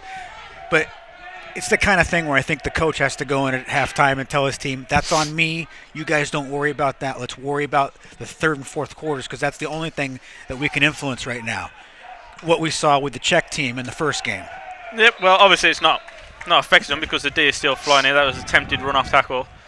But the D shut it down. Obviously, they would have had a discussion. They would have had 20 minutes to sit down, ponder their decisions, and talk. Someone will say the blame, say, I did that. That's my call. Forget about it. Amnesia football.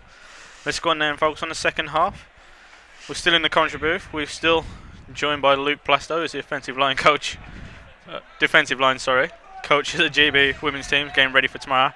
They are in the stands at the moment. GB's women's team, Spain, getting tonight. Should be a cracker tomorrow. Allen getting some pressure. It's going to be well short of a first down, so GB will have to punt from their own end zone. So the Russians will get good field position to start here in the third quarter. Seems some confusion as to who's running onto the field.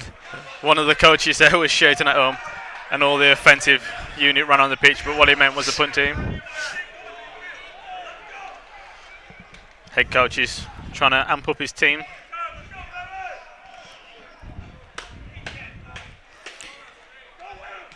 Kick is away. It's a high, short kick. Does take a GB bounce out across the 40-yard line. It'll roll dead at the 43, but the Russians in excellent field position to start this half, and it also looks like they've got a new quarterback coming out. That is number 12, Nikolai Shitov. We'll just call him Nikolai. I think that's probably best for everybody. What is the time? It's not quite after 9 o'clock yet, so it's not after the watershed. So, new quarterback, good field position. The Russians, with the score here, can get right back in this. Well, in the first game we saw a change of QB. Didn't work, but let's see if it changes here. And nowhere to go. Once again, DBG line 48, Alex Haldane making tackles for loss. We've seen in the first half, him and Niall Scott, that's what they was doing. And obviously, half-time hasn't affected them, still got their ears pinned back, making tackles for a loss.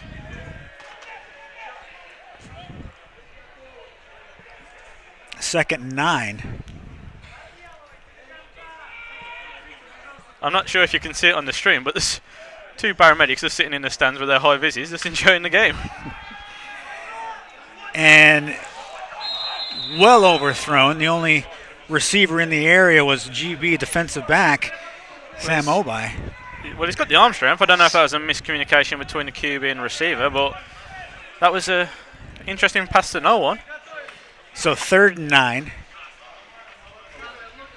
Now, based where they are on the field, you might think about making 2 plays here. Maybe pick up 4 or 5 yards here, setting up a 4th down that's makeable. Well, we did see their kicker before the game banging in 47-yard field goal, so you never know. They might true, and they might be confident. They do have a little bit of wind at their back.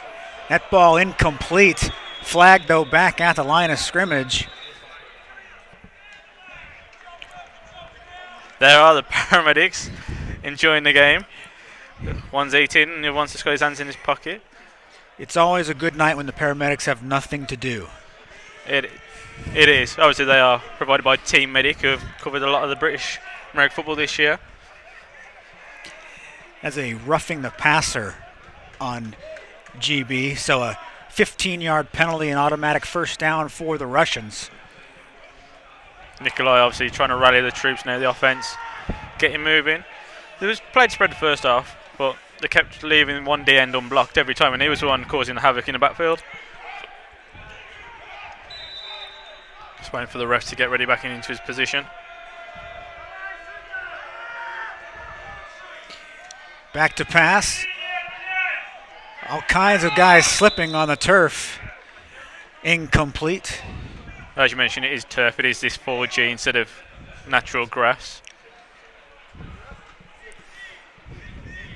But I went down there early and it felt all right under feet, so not sure what the issues would be unless he just not got his cleats on properly. I will say Nikolai, nice tall quarterback. He's got a great quarterback build. Can see over his offensive lineman, can see the field really well. Seems poised in the pocket, not letting the pressure affect him. And that one should have been intercepted. Josh Amos, who would have had his 2nd pick of the night. His first one in the end zone, he was running into a goalpost. I was onto it. That one, easy money with green grass in front of him. That one hit him in the face and he couldn't hold on. That's one. That's what he wishes he had. But you can see him shaking his head. But at the end of the day, it's a bat down. At the end of the day, you know. So 3rd and 10. And certainly from what we saw, they are in field goal range now. Whether or not they decide to go for it on 4th down remains to be seen. Well, I think they should. Bit of points on the board, get help. Well, there's 5 yards. Jamie Charles just destroys the center. I think that might be encroachment, but as we've seen so far, it'll probably be an offside. And we're still waiting for the signal from the referees. And it is going to be a false start on the offense. Just looking down to my left, Niall Scott. He has got his sweatpants on and it looks like he's been tended to by the physio. Try and get a picture of Cam, but he's not got his helmet. He's still got his pads on, but he's not got his helmet, which is interesting. Just walking along the Russia sideline towards the GB sideline. It doesn't look too happy. Not in any hurry to get over to the sideline either. Will be interesting. Obviously, he was the key playmaker in the first half. And that pass, Nikolai did a nice job to handle that low snap, got it up, got it away, but incomplete. So 4th down and 15. There's just a quick view of Niall there. Yeah, just walking with the physio, but. And they are going to try a field goal. This will be from 49 yards, just inside 50.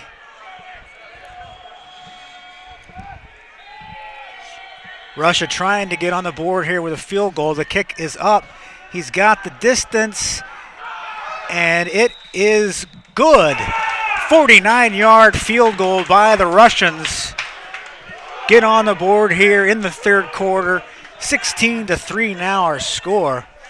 There was a very, very loud cheer then from, sounded like behind us, but it wasn't. I thought someone just snuck up behind us and gave us a loud cheers. That went over the goalpost. 16-3. As we said earlier, you know, can have a comeback, field goal, get someone on the board, bit of momentum. GB have lost their star D lineman who was making a difference, so QB could be a difference. Niall's just walking towards the goalpost now. We have seen it with the Czech and Holland. Well, 13 points was the margin the Czech Republic came from behind to win in the first game. We're now 13 points at about the same point in the game as the earlier match. It's a nice big kick. Thomas will take this one. He's got a little space on that right side. Slips one tackle. Good return out across the 30-yard line. So considering the last possession started at the 9, this is a big improvement for GB. Yep, very good. Obviously, the last one was affected by the block in the back. So they've got further downfield.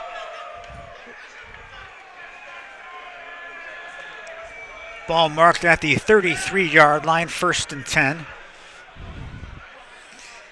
Deji Ali stays in at running back. Again, spread formation. Looks like he's going to pass. And Thomas. That is there every time. The Russians are playing off coverage. That is there every time. Just a little hitch. Sits in the zone. QB hits him, 6-7 yards time. And then the good thing is it draws the Russians in, sucks them in, and then it opens up for the deep pass as well, which we saw earlier with Jack Daly. Burns them deep. Well, that may be very well why they're playing off of him, too, because they don't want that to happen again. But it's clearly opening up that underneath stuff. 7 yards on that gain. Look, exactly the same play. Exactly the same result. First down, Thomas.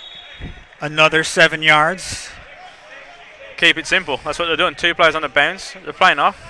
They're saying, the Russians, I presume, now are saying to number 4, get a bit tighter, a bit closer. Wrap him up. He's making the tackles. Obviously, he slipped out there, but he is making the tackles. It's just that he's a bit too far off. He's lining up a good 10 yards off now at the moment. He's coming in closer. 6-7 yards off there? Both sides of the field. The hitch is open all the time. Now the other side of the field. It's Deji. I think 84 was the target there, but that's Harry Routledge, but he did slip underground. He's going off of the sideline gingerly. Seen him slip, and I think he was the main target when QB seen him falling down. Hit the running back. 9-yard pickup, 2nd and 1. As we talked about in that first game, there's no reason to reinvent the wheel and try to do all kinds of crazy things on offense. Exactly. These are simple plays, but they're effective plays. Just moving the ball down the field. Deji Ali now gets the carry. He is stacked up at the line of scrimmage.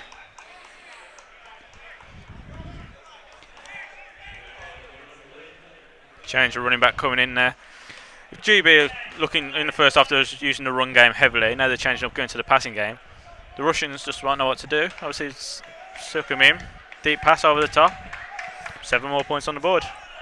It's Temi Oriemi in the backfield with Jerome Allen. Allen back to pass. And great play by number 7. Pocket breaks down. That's on the sack. That's Akaki Rarua.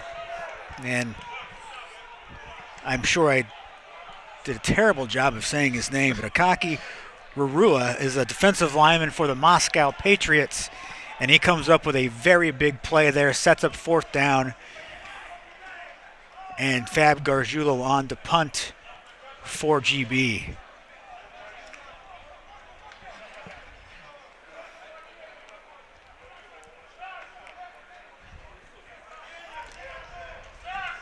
Gargiulo's punt. Way fair catch there. Good decision by number 13. A couple of GB players were coming in, running in full steam, would have tried to deliver the boom. But that was a good breakdown from the Russians. Obviously, there's giving up the there's giving up the plays to start with. But then they sat down, calmed themselves down, managed to get the sack, managed to make a few tackles for loss in the running game. And now they're rewarded with a punt and the offensive back on field, looking to add more points after the 3. Well, we knew the Russians are a tough team. They're not going to just wither and go away. They are tough. You can tell. They just have that look about them. These are seasoned guys who are used to fighting, and they are going to keep fighting until the end of this one. The snap is bobbled. That throws off the timing completely of that handoff, and a big loss on the play. It's a good play by Will Stone there, another Tamworth Phoenix production. He was initially started with the University of Birmingham Lions. Obviously, they are the reigning university champions, defeating Stirling Klansmen. But it's a good tackle there. What he did, he sat down and read what was happening. He's seen the fumble. He could have went flying for the ball. If he'd gone flying for the ball, he might have missed it, and QB could have picked it up and gone. But he steadied himself, made the tackle. Very loud. 2nd and 14, you can hear the Russians getting fired up on their sideline. 54 is wide up. And did he catch it? The referee says, yes, he did. Tip drill there, 101. That's tip drill, number 26. Ashley Hopkinson. Just mentioned the Stirling Klansman, there he is. He was also a product of the Filton, which is a very good academy based in Bristol for all the young players who are interested. Started there, obviously went up to the Klansman, won a couple of medals. And now he's making picks for GB. You mentioned that facility down in Bristol. It's one of the nicer facilities I've ever seen. It's unbelievable. Really quite nice. What they've done for the youth sport is amazing. They've got the Backle, which is a British Academy Community League. It's amazing. Like, kids go there, they start there, have a little play around, then they go to the Filton if they want to, or they stay in their own respective places. And a lot of their players now are either abroad in America, applying a trade there, or they're up at Stirling, or up at Birmingham, down in Hertfordshire. We've just been told that the review booth, if you're new to the second half, we have got a review booth for the first time in an international game, has reviewed the play and it confirms that it was an interception. Allen with all kinds of time. Throw is incomplete. Aiming for number 82 there for the GB Lions. A lot of inspirational talk coming from the Russian head coach there. Tony Simmons talking to his offense in language that only a football coach can love. They give this to Odiemi. He's got some space along that left side. Great blocking by the lineman up front there, the left-hand side. Seems to have changed. Obviously, they have had to change left tackle after the injury to Kevin. But now, hasn't affected them. They're still running easily to the left-hand side. Number 65 is now in. Well, that's Matt Meyer. He was actually the starting left guard. They've perhaps moved him out to tackle, and 62, James Connolly, now in at guard. Well, just bumped him down, haven't they? Just moved Myers out, and Connolly now in. 3rd down and 5. Allen back to pass. Wide open is Thomas. Touchdown, GB. Touchdowns confirmed once again, the fade route. That's 2 touchdowns there. Same spot as well. Down the left-hand side. Allen's finding his stride now with his receivers. 2 fades, 2 touchdowns. That was as pretty as they come. Extra point now to put the lead back to 20. We're up to 20. We have not been that high before. This will be GB's biggest lead, and the offense really clicking. It's got to give them a lot of confidence as they look ahead to a possible matchup with the Czech Republic on Sunday. Daly's extra point is good, and it is 23-3. There we go, that is confirmed. Tim Thomas with a touchdown, obviously plays with Kingston Cougars at university level and also plays in Finland for the Crocodiles. I'm not going to try and pronounce the first name. I'll leave that one to you guys. Seneyoki. Crocodile. It almost sounds like a Japanese team, but it's a Finnish team, and obviously he's quite a talented wide receiver. If he returns to Kingston, they'll try and do some damage in the Premiership save for the University League. Playing against the likes of Birmingham Lions, Hertfordshire, Swansea Titans this year, and the Bath Killer Bees.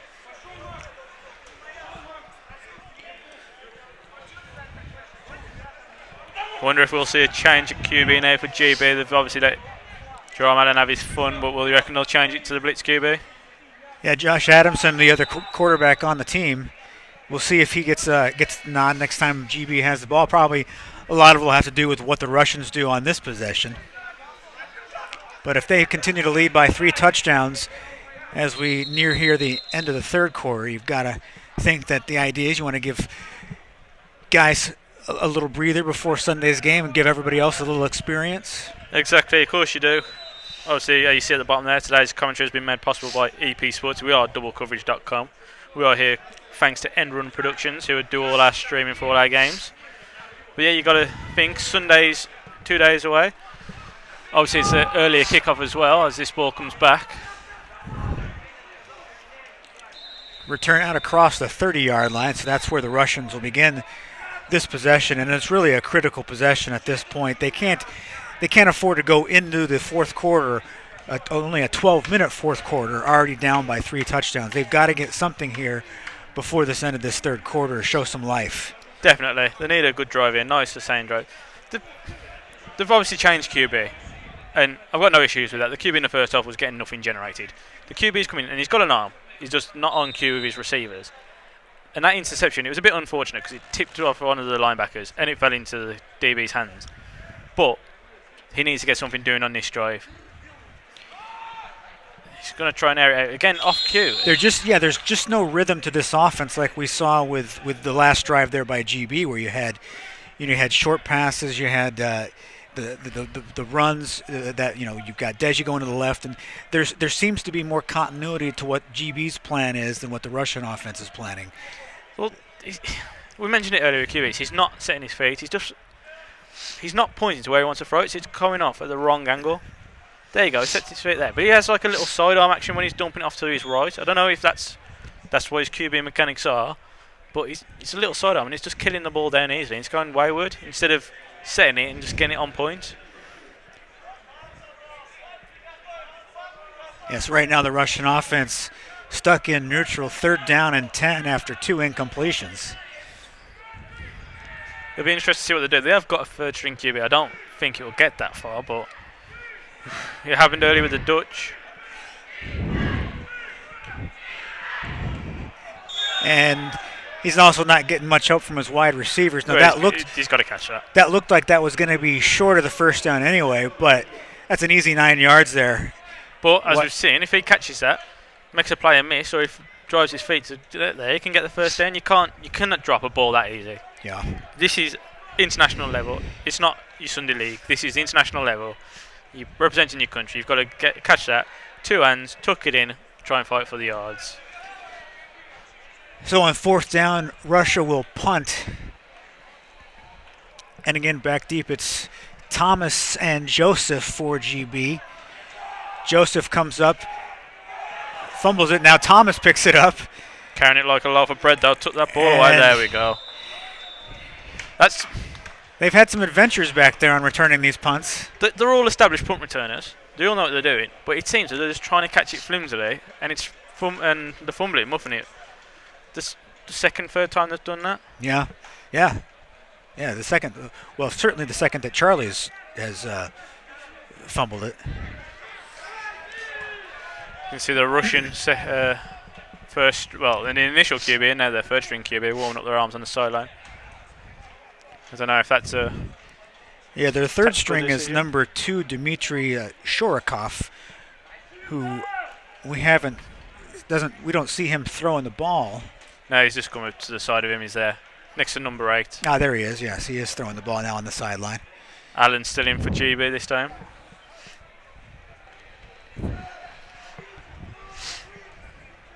Obviously, we are here representing British American football, so if you want to let us know what you think of the game or of the stream, feel free to give us a tweet on double coverage. That's DBL_coverage, and we'll give you or your team a shout out on the stream live. Nice little promotion tour for all the university teams as they head back to the university season this weekend. Odeyemi gets stuffed.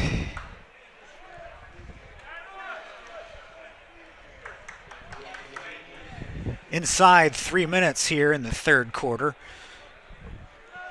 Resetting this table, 23-3 in favor of GB. They have been in control since the beginning. 2nd down and 9 now, ball at the 35-yard line. Allen swings it out. That's David Saul. Saul has the 1st down. Also tried to lower the boom on that safety. To be fair, as I said earlier, I've played against him. I'm surprised he didn't try and hurdle him. That used to be his trade many moons ago. Well, he saw Dwayne Watson do it earlier, and maybe he was trying to do his own Watson imitation right there. No, he's a good player, and obviously he got the 1st down there. But as we said all day, GB have got a few fair playmakers, as we've seen with the long touchdowns. Ball at the 48-yard line now, 1st and 10. Allen back to pass again. This time it's Joseph on the near sideline. Joseph reaches forward. He's going to be just short of the first down. Number 4 for Russia, who's been targeted a lot. The cornerback there is still playing off coverage. He's give up a touchdown on the last drive, but he's still giving up the 6-7 yards on the hitches. But we don't know what their defensive coordinator has done, so that might be their plan all along. 2nd and 8 for GB. Guns trips right this time, still single back. Give is to Odiemi. Odiemi leans forward for the first down.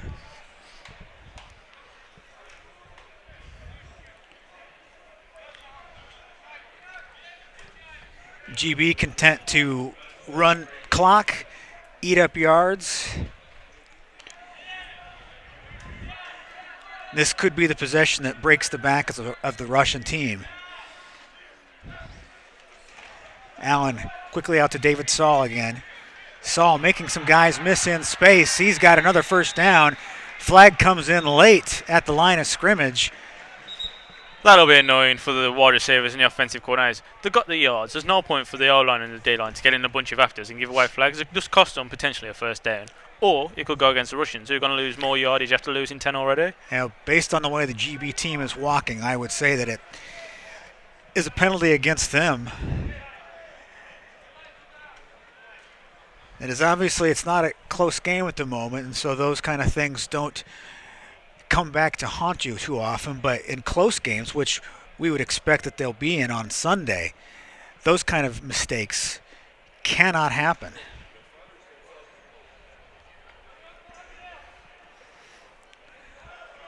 So 15 yards. Pushes the ball back to the 43-yard line, their own 43. There's no need for it. Absolutely no need. You got the first down. You know, if he wants to have a little words with you, just, you know, point at the scoreboard. There's one there. Exactly. Let that scoreboard do your talking for you. Those are drive killers. Almost lost the Czechs the first game, but managed to pull through. Allen, some pressure in the middle. We've got to get a holding penalty, it looks like, on GB. Again. David Saul again, but that's 2 players back to back that he's going to have come back for flags. Got a couple of shout-outs while we wait for the ref to decide what they're doing. We've got Daisy Aiken, who said she's skipping a nap to watch Sterling's Ashley. Obviously, got that interception, so she'll be happy about that. Yeah. She's got a little smiley face at the end of her tweet, so, you know, she's happy about Ashley's interception, as I'm sure he is. Also, we've got Jack Watson, who is Lancashire Wolverines number 51. Says great coverage of GB adults versus Russia. Hope to see more of these in the regular season next year. If I'm not mistaken, Jack might be the new DC of London. Of the Lancashire Wolverines. That might be incorrect, but I'm sure I saw something about that. Obviously, Lancashire Wolverines do play in the Premiership North. Had a down season this year after almost challenging for the playoffs the year before, but I'm sure they'll be back. So it's 1st and 35. Allen on that far sideline. Late hit comes in, and look at that. Russia is going to bail out GB's penalties. I'm not being funny. Yes, he came, but he stopped. He ran into him. That shouldn't be a flag. Yeah, I mean, he didn't level him. He didn't knock him down. He didn't knock him down. He ran into him. His momentum's coming down. He's coming down full tilt to lay the boom. And he stopped just as he's hitting, but he didn't hit him enough to cause a penalty. That's fine. If I'm the opposing head coach, I'd be fuming with that. The referee, I'd be like, nah, that's not for me. You know, we want to see competitive football, and stuff like that is stupid, if you ask me. And just in case you were wondering what position Rich used to play, it was safety. defensive back there, maybe? It was safety. But no, it's a game of emotion. Guys are running full speed, and the idea that everybody should be able to stop on a dime as soon as somebody touches a sideline is unrealistic. And he did not lower his head and try to hurt anybody. Ticky-tack penalty there, but it does certainly bail out the 1st and 35 that GB had dug for themselves. They now have a 1st and 10 inside the Russian 40-yard line. Hand off to Odiemi. Picks his way through, finds a little bit of a gap down near the 35-yard line. Got a few more shout-outs. First up, Marcus Boswell, obviously former Nottingham Trent president. He was also the head of their SU, now plays for Tamworth Phoenix. He's known by patches to all those who know him in Britball. He's put great job by all involved in covering GB lines right now. Double coverage and end run. Shout out to Tamworth Phoenix spoilers. I'm sure he'll want to shout out for NTU as well. Another quick screen to David Saul there. This one looks like it's going to stand, so Saul... His fourth catch and on in the second one that's counted. Another shout out there is for Matt Sears, who's involved with Sussex Thunder. They've got a tight end playing in this game named Sergei Kuzmin. Hopefully they sure do. And announced that right. He's number 83 and plays for Russia. It's a tight end. Yeah, Sergei Kuzmin. He's been on the pitch a few times. You saw him in the first quarter at the moment. Oh yeah, I can see him in front of me. I did think that was a Thunder helmet, then I thought, no, my eyes are playing up with me. It's a good job I took the sunglasses off now and I can see it. So that is the end of the third quarter of play. Teams will switch sides. 23-3 our score, 12 minutes left. GB right now in command with the football. Looking at a 3rd down and 4. The coaches have to be pleased with what they've seen. You think you know what you have, but so many times these guys, they've only been practicing against each other, and when you do that, you don't tend to go full speed too often. No, I completely agree with you. Obviously, there are teammates. The only 45 men on the roster don't want to injure people, because obviously you have 22 starters, 11 on R, 11 on D. Great play by the corner there. Oh, has he grabbed him up? Yeah, it's great play by number 4. He's had a tough time today, but that was a good tackle there. He came downfield, seen the screen early, made the tackle, managed to bring down David Saul. Konstantin Larikov, number 4, they're making that play. Plays for the Moscow United. There's a fair few teams in Moscow, it would seem. There are. We've got the Moscow Spartans as well that we haven't talked about, and so yeah, clearly Moscow heavy roster here, very much like a London heavy roster for GB, a Prague heavy roster for the Czech Republic. Allen goes down in the backfield, and on 4th down, it's going to be a turnover on downs, and Russia takes over in pretty good field position. Ball at their own 43-yard line. They still have a full quarter to go. Again, that was number 7 on the sack. He got a sack earlier in the game. He's coming in, making plays, and that's the second drive that he has effectively ended up with his sacks. So can the offense get something going? If Russians can score relatively quickly here, there's no reason why they can't turn this still into a game. Flag thrown. Still a fan of this 5 receiver set. You'd think they would have learned after that interception at the end of the second half. And we're going to have delay of game.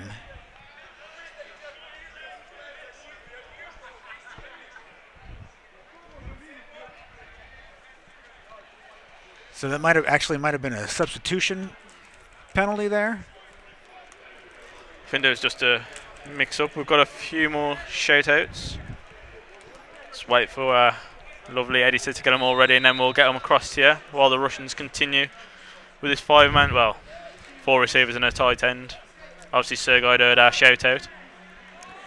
Not surprised at him. Surprised at him there. He was wide open. Ran a quick out, and he was open, but they attempted to hit number 22 instead. Well, and you can see he's one of the big targets on the field there. I mean, he's massive. He is at least 6 foot. Can you imagine he's standing next to his left tackle and he's overshadowing him? So yeah. I'd say 6'8", 6'9". He's a big boy. Obviously, they're going now to air it out, and it's a brave decision. I'd like to see him with the ball in his hands, running down the field, see how hard he is to tackle. Currently playing in Div 1 of Britball. No Div 1 players in the GB team, but there is for Russia. He's going down the middle of the field. He's open. They had him open wide again. Open. He's open. Quarterback just went the wrong way. Went to his man on the outside. He had his tight end streaking down the middle of the field. So 3rd and 15 now for the Russians. I imagine Sergei is going to go back to his quarterback and say, hey, look for me. Molly Fry, she wants a shout out for the Oxford Saints. There you go. She's enjoying it. She's also posted a picture of her cat named Charles, who is also enjoying the game. I wish my cat was that well behaved. This morning all it wanted was a fuss and then left. Well, Sergey. That's how keen he is. He's fed up of being open. That's why he's getting behind the defense. So Sergey a little early on the jump there. And it's going to be now 3rd down and 20 after the false start.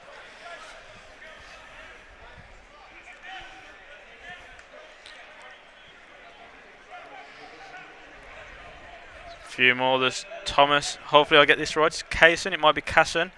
Former Loughborough Ace alum. He's enjoying seeing his boys ball out. Obviously, Adam Hope got the first touchdown of the game, so he'll be happy. That is overthrown and intercepted.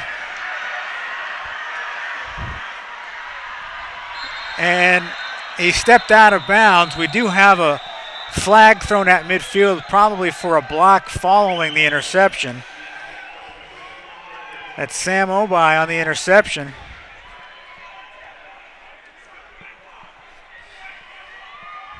Tim Leashty, quarterback for the Blitz, has weighed in. He loves seeing the London Blitz out there. Tim, one of the quality guys. I know Tim and always enjoy watching him play. Sports World Cars want us to big up Tamworth players from the under-17s. You know what? I'll do that, and I'll also point out that I was a DC of the team who beat them 3 times this season. Yeah, I'm sorry about that. Under-17s Tamworth, but you know you're a good bunch of lads. They're all going to go to the University of Birmingham junior team, but we did beat you. James Slack, another Loughborough alum, he also wants to share. He's watching it from China. Wow, good for him. Nice. I'm not sure of the time difference, so if it's early hours of the morning, well done, James. If it's not, then we've got China tuned in. I have to confess that my parents in California are tuned in, so we've got the United States tuned in. My parents from Wolverhampton, they're not tuned in.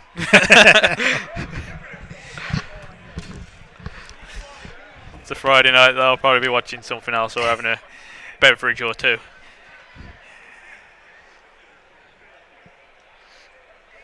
We had another tweet from Amanda. She wants a lot of love for the O-line, obviously coached by Anthony Fitzpatrick. Yes, Amanda and Anthony are huge supporters of GB football.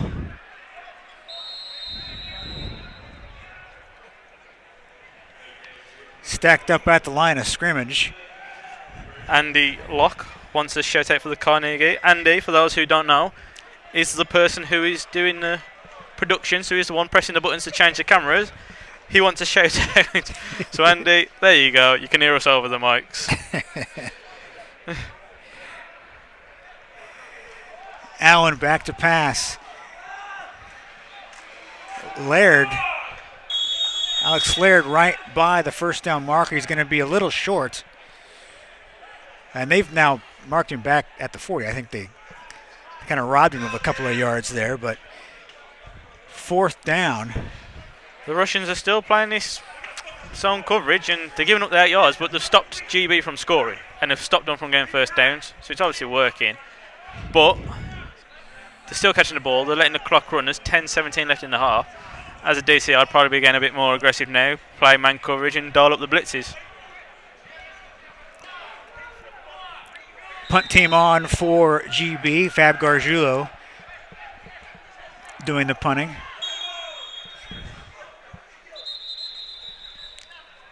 We've got a stoppage. Russians called a timeout. They had all kinds of personnel issues, guys running all over the place. One of the Russian coaches is currently, was just on the pitch now, he's currently on the pitch. Well, I think they only had 10 men on the field as well. At least that's what I count.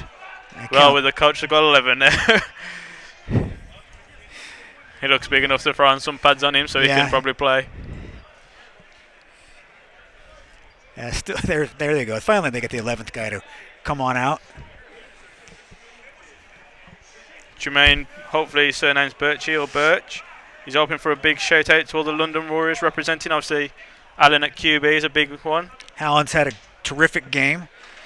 Josh as well, he's got the interception. He could have had a second, and Dwayne Watson's been running. So London Warriors showing why they're national champions.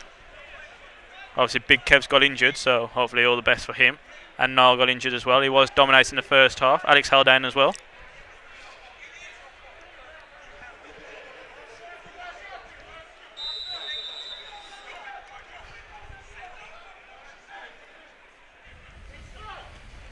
High snap. Gargiulo picks it down, and he's going to kick it. And I don't know how anybody's not downfield illegally off a play like that.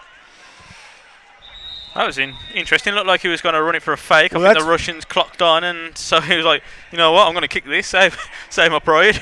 No flag down for an eligible man downfield, which seems hard to believe based on how that play ran. But all right, 10 minutes to go, 23-3.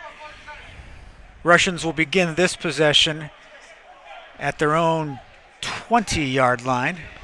Can see a lot of changes to the GBD now. We can see number 30 John Kenyon's come in, number 6 who is Dave Jennison. Both Post and Royals are both coming on the right hand side, playing safety in corner.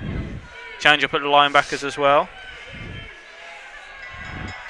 And another pass into the dirt, and low passes has been his big problem the whole second half. Had a information from Thomas Piershaw, who is one of the co-owners of Double Coverage. He's in China as well, and he's informed us it's 4 a.m. there, and they're watching it. Well, that is commitment. He was a starting GBO line when they played in Italy 3 years ago, and he's saying shout out to all the big boys up front. Obviously, he's still plying his trade in China, but he's a former Warrior, and he started the Cambridgeshire Pythons rebirth, so he's a proud Cambridge alumni. Probably got his PhD somewhere stuck to the wall.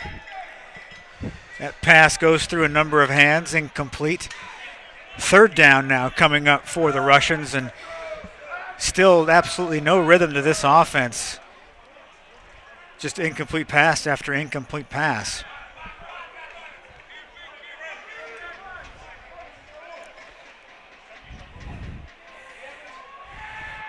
And Nikolai's not going to get that, or he's not quite sure how that wasn't in the grasp. Pass incomplete. He had 4 guys holding on to him. It didn't go down, but typically they would blow that dead and call it a sack.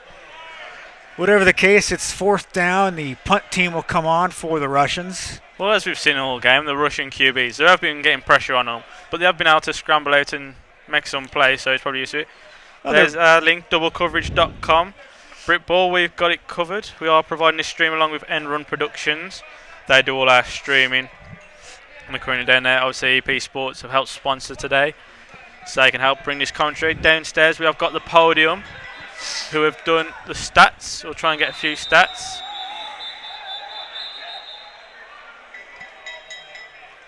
Now, the fair catch was waved for by Thomas, but he's not the one who caught that ball. That was Josh Amos who caught the punt. That's Now, if the guy who catches it isn't the one who signals fair catch, is it still a fair catch? The referees seem to think so.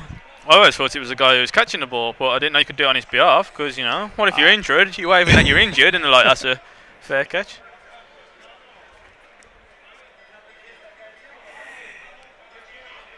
Yeah, I think that was a mistake by the officials there to blow that play dead. Obviously, in the NFL, St. Louis did it last year. There was a trick play where one way fair catch and the other chap caught it. I think it was Tavon Austin, and if I'm not mistaken, it might have been Stedman Bailey, and they returned it for a touchdown. I think that was the one bright spot for the Rams all season long. Well, they're in LA now, so... Well, they didn't get off to the greatest of starts. The only bright spot they've got is the sun. Yeah, there's a big joke in LA going on. They're still waiting for that NFL team to arrive. Well, they haven't scored since 1994, so... I'm being told by Nathan Sharrocks that it wasn't Jack Watson who's the Wolverines DC, it is Paul Stewart. As I said, I saw something. They put about 60 million posts up the Lancashire Wolverines have. They are very good at their social media, that it gets all mixed in together. Russell Hilliard wants to shout out another O-line. Obviously, O-linemen stick together. It's own clan, Team Wantage, tuned in. Hashtag GB Lions with a little love heart. The old linemen, they like to stick together, big boys. Well, it's a special breed that wants to play a non-glory position where all you do is bang your head against another guy for 60 minutes. Well, it's 48 for these boys. 48, 48 tonight. They've got to do it in 2 days' time. GB still in. Josh Adamson in now at quarterback. And it looks like that's Dwayne Watson that has returned as well. So Watson at running back, Adamson in at quarterback. Well, Josh obviously he's good on his feet as well, so you might see him scramble for a few downs. Obviously at this point up by 20 points with 9 minutes to go. You just want to make sure everybody is healthy for Sunday. Obviously we lost Big Kev on the O-line, the left tackle. We'll try and get an update on how he is. Can't see him over there, but we are on the opposite sideline to GB. He was starting left tackle. Second down and 11. 1 yard loss on that carry by Watson. Adamson back to pass. Got Harry Routledge there, another Merseyside Nighthawk. The only Merseyside Nighthawk in this team, which is quite surprising considering they made it to the Premiership semi-finals. Joe Black, he's involved with the Merseyside Nighthawks. He's here with EP Sports. 3rd and 8 coming up for GB. Hopefully we see him air it out here. I've been a fan of GB's passing game today. Obviously we all knew they was going to run. We said that earlier with the 4D, very good running backs. But now we're seeing how the QBs do. There we go, I mentioned that he can use his feet. And pass incomplete in front of Charlie Joseph. So 4th down, and again GB will come on to punt.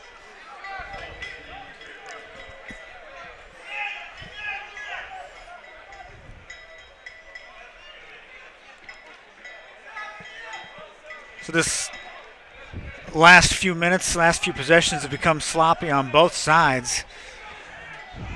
I think both teams have kind of resigned to the result now, know what's happening. Don't want any injuries, as you said, for Sunday. Oh, we got a fake. Gargiulo is going to keep it this time. He's got the first down. Out of bounds inside the 40-yard line. Very brave call, but we thought he was going to do it last time, and he's got it. There he is on screen. A linebacker who's punting and running as well. He might not be on for the next D position if he's tired. Well, obviously, in a game like this, that's not going to make a huge difference, but it's the entire Czech team just watched that happen, and that's going to have to make them think about that come Sunday, that there is obviously a fake punt in the arsenal, and it can be executed quite well. Yep, very true. They would have saw it, and their coaches will be knowing it down.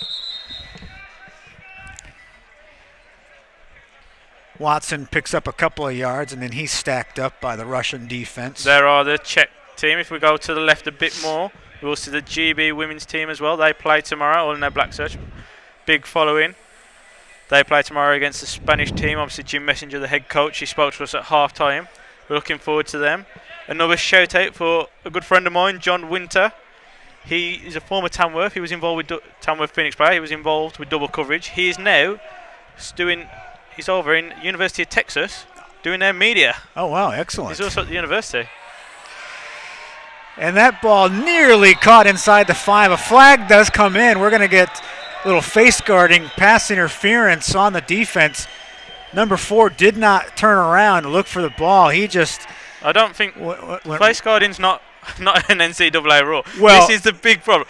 But he made contact with him as well. If he's passing interference, that's all right. Yeah. But as a DB, he didn't just stare at him. Yeah, many times I've been like, that's face guarding. Face guarding, unless the rules have changed, has not been an NCAA rule for quite a while. It's an NFL rule.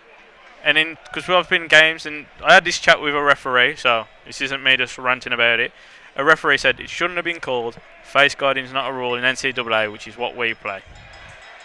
John, as I said, John is over in the University of Texas. He also asked for a shout out for the Worcester Rules, which is how I know John, one of the many alums. There's myself, there's John Goddard, who is the other co-founder of Double Coverage. We all started over here, and now we've got the internationals there.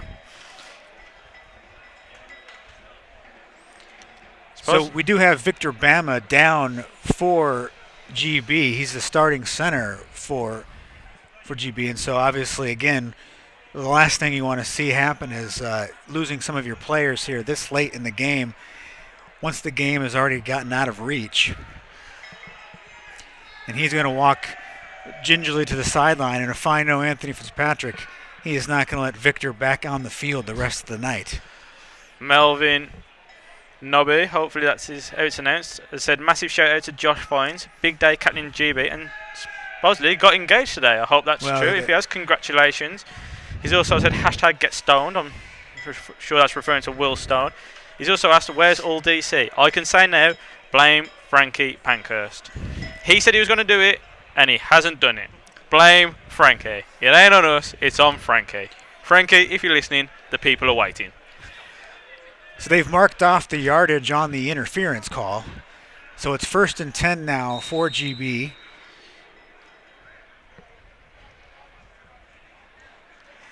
Adamson back to pass, looking for the end zone and looking for David Saul in that corner. Just a little overthrown. Dutch Stevenson, former QB for the Sterling Klansmen.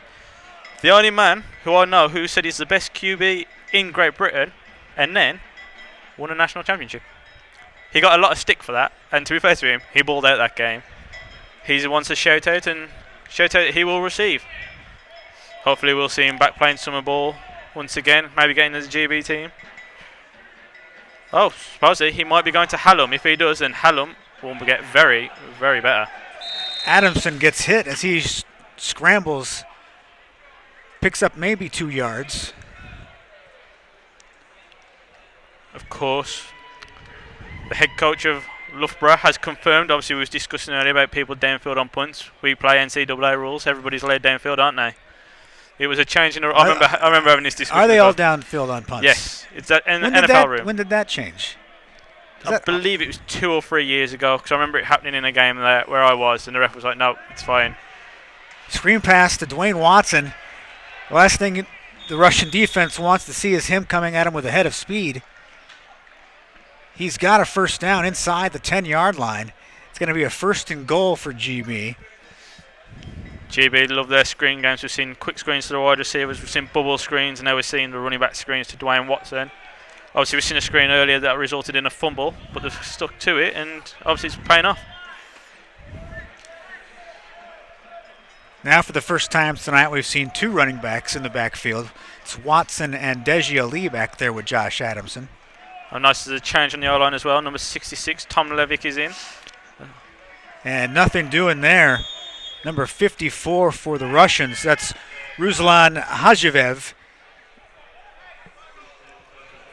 Ruslan Hajivev comes in, makes the good play for Russia.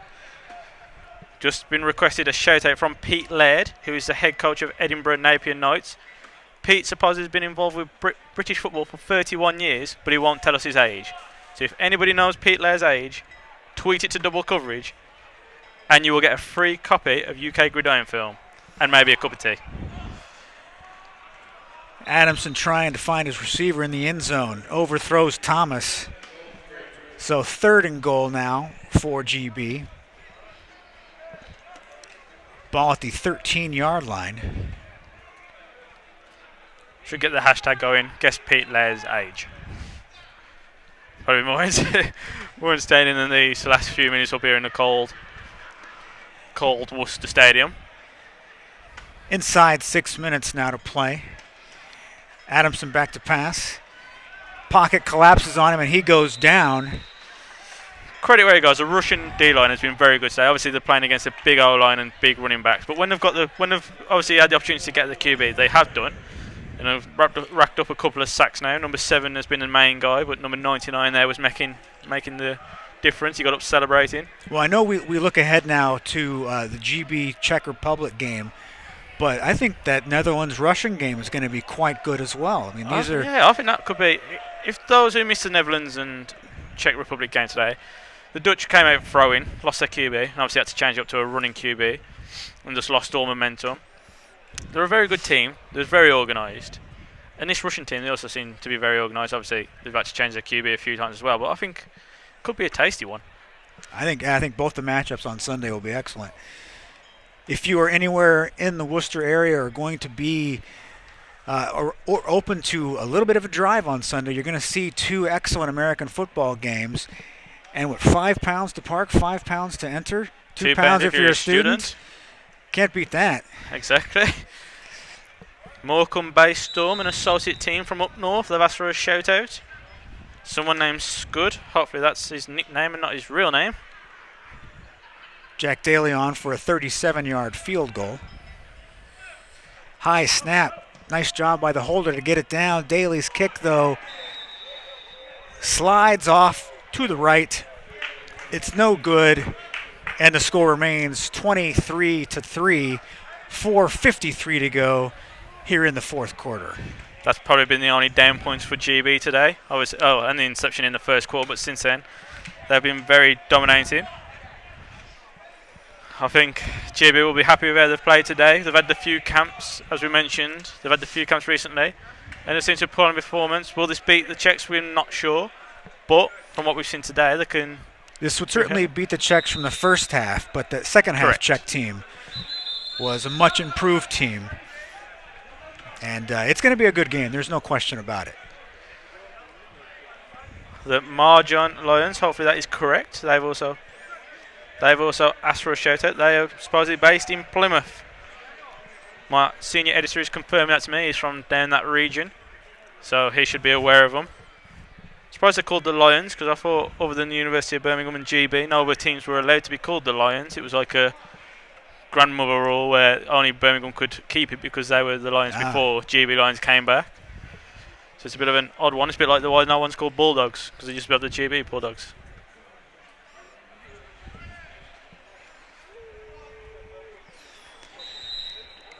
So Russia has it first down at the 20-yard line. Nikolai stays in at quarterback. Slips a tackle on the far side, but the GB defense, everybody in pursuit. Look at all the white jerseys around the ball. He got a nice high-low tackle there. You heard the noise from up here. You heard the ooh from the crowd. Fortunately, the wide receiver has stood up. As I look to my left, though, 74 for GB is walking off injured. That's another O-line we've lost. It's Ben Ashby. So now we're down to, how many was there? We had 8 initially, so now we're down to 6 GB. So we're game in 2 days' time, down to 6 linemen. It could be a long one. Russia remaining spread formation.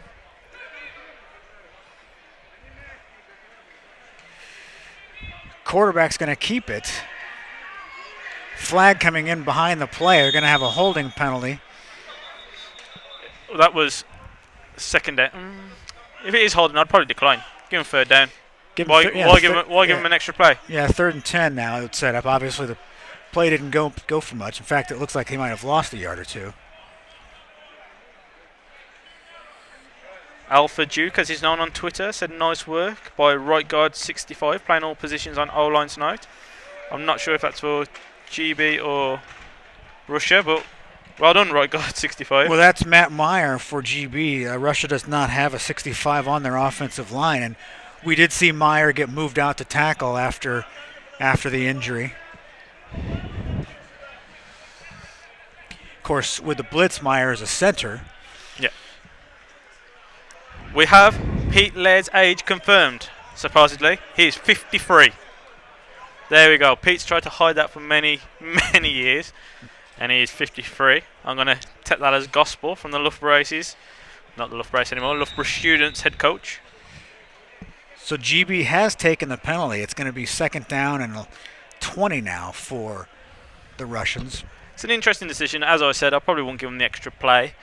I'd just, it's 3rd and 11. Why risk it? Maybe that's why. Intercepted by number 30. And is he going to make it into the end zone? He is going to come up short. John Kenyon. John Kenyon. With the play. I don't think people saw it, but if he hadn't have intercepted that, the receiver got absolutely nailed by Daniel McKenzie. I think more people were celebrating the hit than the interception. It was a huge hit and a huge interception, big turnover. I'm surprised he stuttered when he was running towards the end zone. I thought he'd just take his chance with his wheels and try and run it in. Obviously, if you want to re-see the hit, it will be on YouTube later. So 1st and goal from the 3. 2-back set. Obviously, we saw this earlier when he was down on the goal line. Last time they went off tackle with Adam Hope. He's back there again, number 33.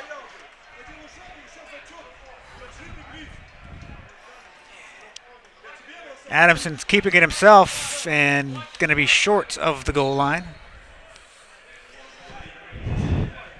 That is the element that Adamson has here with the running back, with his running ability. And these 2 backs, you've got 3 different running options with him in the backfield there. A little more so than Jerome Allen. Of course, Allen had a terrific game throwing the ball. Hopefully we can try and get his stats from the podium, but obviously we know he had 2 touchdowns, both long touchdowns, so at least 100 yards passing. It is Hope, and he is going to lose a couple of yards back at the 5-yard line. So 3rd and goal now. What I'm liking is the Russian D haven't let the heads drop. They are still flying to the ball. They are still making tackles. They are still making a lot of plays. Well, yeah, the Russian offense has certainly struggled to do anything, but this defense, like you said, this defense has been on the field a lot and are still in this.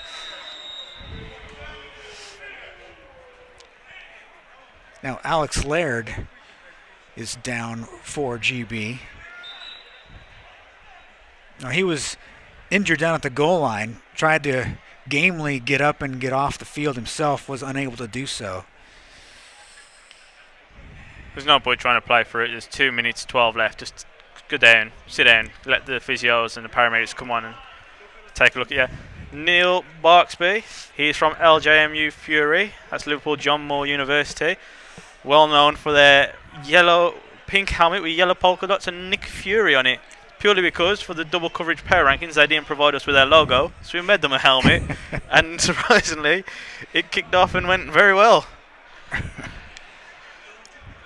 So 3rd and goal from the 5, same formation. Hope on the left, Deji Ali on the right. Adamson back to pass this time. He's got his man in the back of the end zone, and that is a touchdown. That's number 81, Ben Burslem. Another former Loughborough player, so that's Adam Hope and Ben Burslem who've got touchdowns. They're now both at the Tamworth Phoenix. I'm sure their coaches are proud watching them today, but that was a great read by the QB. Bided his time, seen his receiver wide open and hit him for the score. Daly now on for the extra point. Quite like the fact then that GB didn't keep their running backs in. They let them go out on routes as well, so it would have been 5 on 5, because I'm sure the front 6 of the Russians would have been flying to try and get the QB. But then obviously Josh can run as well, so got that option as well. The extra point is good. And GB now on top 30-3, 2:27 to go.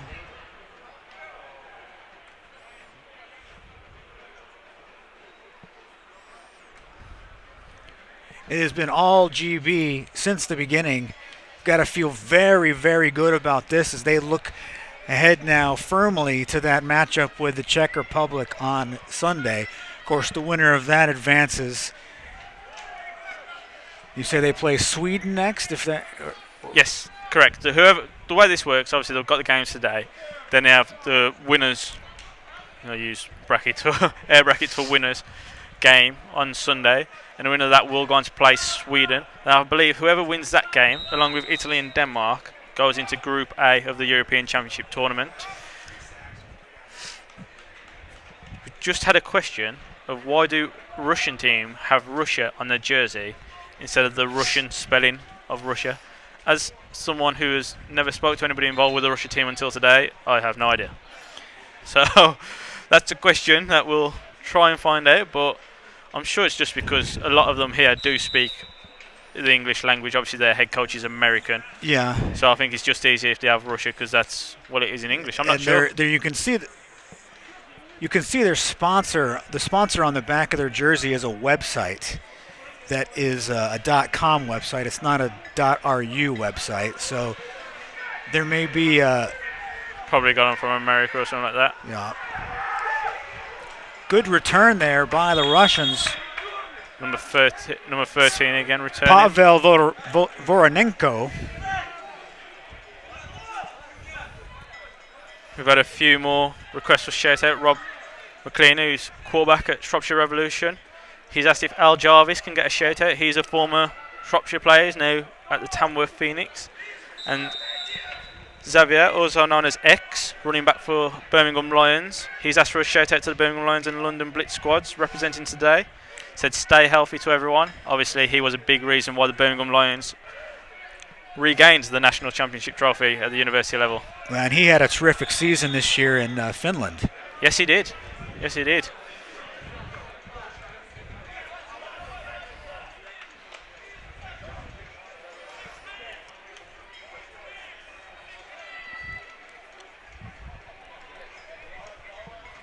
Second down and 10. We're approaching the 2-minute warning here. Russians have changed quarterbacks. It's the original quarterback back in. It's Igor Chulanutsky. We just mentioned Al Jarvis, and there he is getting a sack. We've heard of the commentator's curse, now it's commentator's reward. Number 54 there, who just bumped into Russia 21. Sure that was an accident.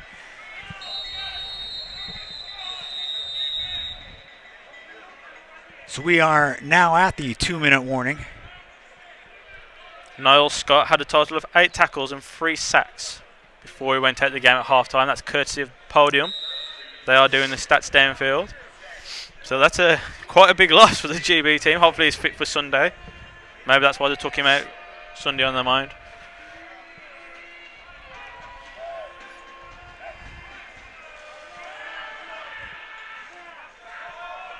He's got a man open downfield, but he overthrows him by a couple of feet. There was a big gap there between the linebackers and the safeties. Obviously, the safeties have to stay deep because they're running a deep route. Don't want to be the deepest men. But the linebackers dropped into their coverage. There was a hole there, but the QB just couldn't keep the ball down. I'm surprised that they've gone back to their initial starter instead of the third string. Maybe there's been a miscommunication. I'm not sure. So 4th down. And one of the Russians over here injured in front of us. He came off the field, one of their linemen. Pass is complete. He's going to be short of a first down, however. That was a great catch, though. It was a very nice play, but it's short of the 12 yards they needed. Turnover on downs. Ball goes back over to GB with 1:47 on the clock, and you would think at this point that they can just run out the clock and everybody can get out of here healthy and ready for Sunday. Most definitely. I wouldn't be surprised. That's what I'd do. I'd be the OC and I'd be like, guys, let's just run the ball. Everyone get ready for Sunday. There's no point getting injured. Don't be a hero. Just keep yourself fit. And job's a good one. Obviously, just been reminded Jack Daly, another former Loughborough player. It looks like they are breeding out GB athletes who score touchdowns. And Sonia Curley has asked for a shout out for Tamworth Phoenix head coach Martin Hilton. He's also obviously coaching GB Lions today, so we'll give him a shout out. He coaches DBs. Someone's got signs. We can't quite see what they say at the moment because there's doodling on them. There's Adam Hope carrying that ball across midfield. I think it says "We love 54." Someone needs to tell them that they need to use a thicker marker. There is also a man dancing with a sign.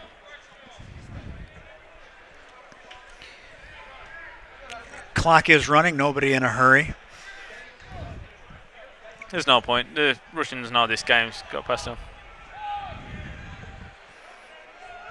Supposedly the sign said that they love number 11 and number 54.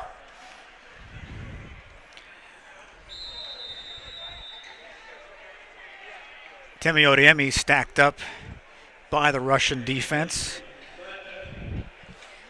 Just one more snap of the ball should take care of it. Farnham Knights, obviously we mentioned them earlier. One of their players is playing for Russia. Hopefully I get this right. Vasily Fedotov. He's wearing number 50. You can see his Farnham Knights helmet. It's currently on the sideline if I look in front of me. Yep, it's right in front of me next to the Sussex Thunder helmet. So, you know, obviously talking about their time in GB.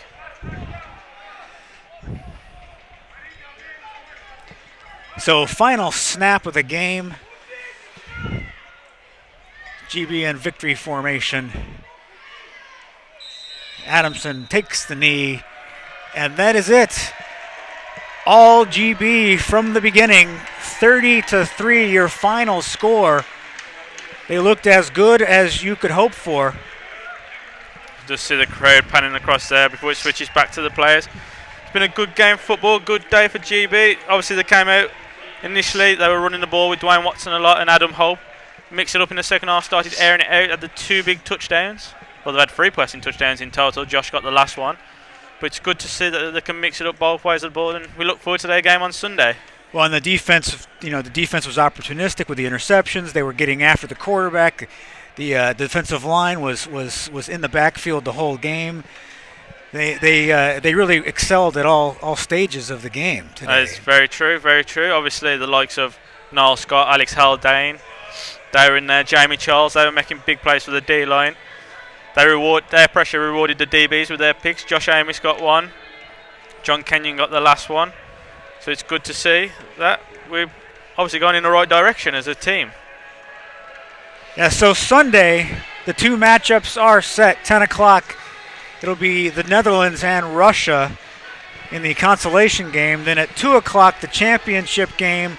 The 2 winners from today, the Czech Republic, who won earlier 20-13, and Great Britain, who won today 30-3, the most dominant performance of the 2 games and of the 4 teams by far. And we've got, obviously, then we've got another game tomorrow night as well. The GB women's team plays Spain tomorrow. So a big weekend of football here in Worcester at Six Ways Stadium. Again, as we mentioned, £5 parking, £5 entry, £2 if you're a student. I recommend everybody should come down, especially for the women's football. It's a young sport. I'm sure Jim mentioned this because if you missed his half-time interview, get back. It's a young sport, but it's gone every single time they've had something. Obviously, they started 5-a-side. It's gone up to 7-a-side. Now they're in 11-side. I was talking to Luke Plasto, who's the D-line coach and the special teams coach. He was saying they only play special teams in 11-a-side football. He said that they have to teach everybody who goes to their camps special teams, like simple as when it's punt, get away from the ball. If the ball's, he's taking the outside step on field goal. It's like teams aren't used to this. Everybody else goes for 2 points instead of a PAT. So it'll be interesting to watch them. Hopefully it gets a decent crowd. I'll try and catch the stream tomorrow. I'll be back on Sunday with yourself. And I will be here on Sunday. I will be watching the stream as well on Saturday. But Sunday, we'll be back here. Our sponsors have made it possible for all 5 games this weekend to be streamed. We just saw Coach Wayne Hill and Mike Callan there, head coach in DC, not respectively, because Wayne Hill's not the head coach, Mike Callan is. But they'll be happy guys tonight. Obviously, it's been 3 years since Milan, and they'll be glad with this performance and hoping for a repeat on Sunday. As we get the 3 cheers from both sides. Just a reminder, get your shout out in before we do go off air. We are doublecoverage.com. That's DBL_coverage on Twitter if you want to follow us. See if we've got anything on the Facebook page as well. There's our website, doublecoverage.com. And we have done this along with End Run Productions. Thanks to EP Sports, we've been able to do the commentary. And then Podium have been providing stats throughout the game. If you're not following them on Facebook, give them a like and see what they do. They're a very good production. Obviously, Kyle, thanks for coming down, helping today. Thank you for having me. Thank you for everybody tuning in and watching our coverage today. And please get on down here to the stadium tomorrow and on Sunday. And if you can't do that, then you can certainly watch us here on the stream the rest of the weekend. Most definitely. It'll be a good sign if we have less viewers on the stream and more people in the stadium for the sport. Absolutely. That'll be a very, very good idea. All right, thank you very much, and till next time. I've been Richard Penrice. And I'm Kyle Garlett. Good night, everybody. Good night, everyone.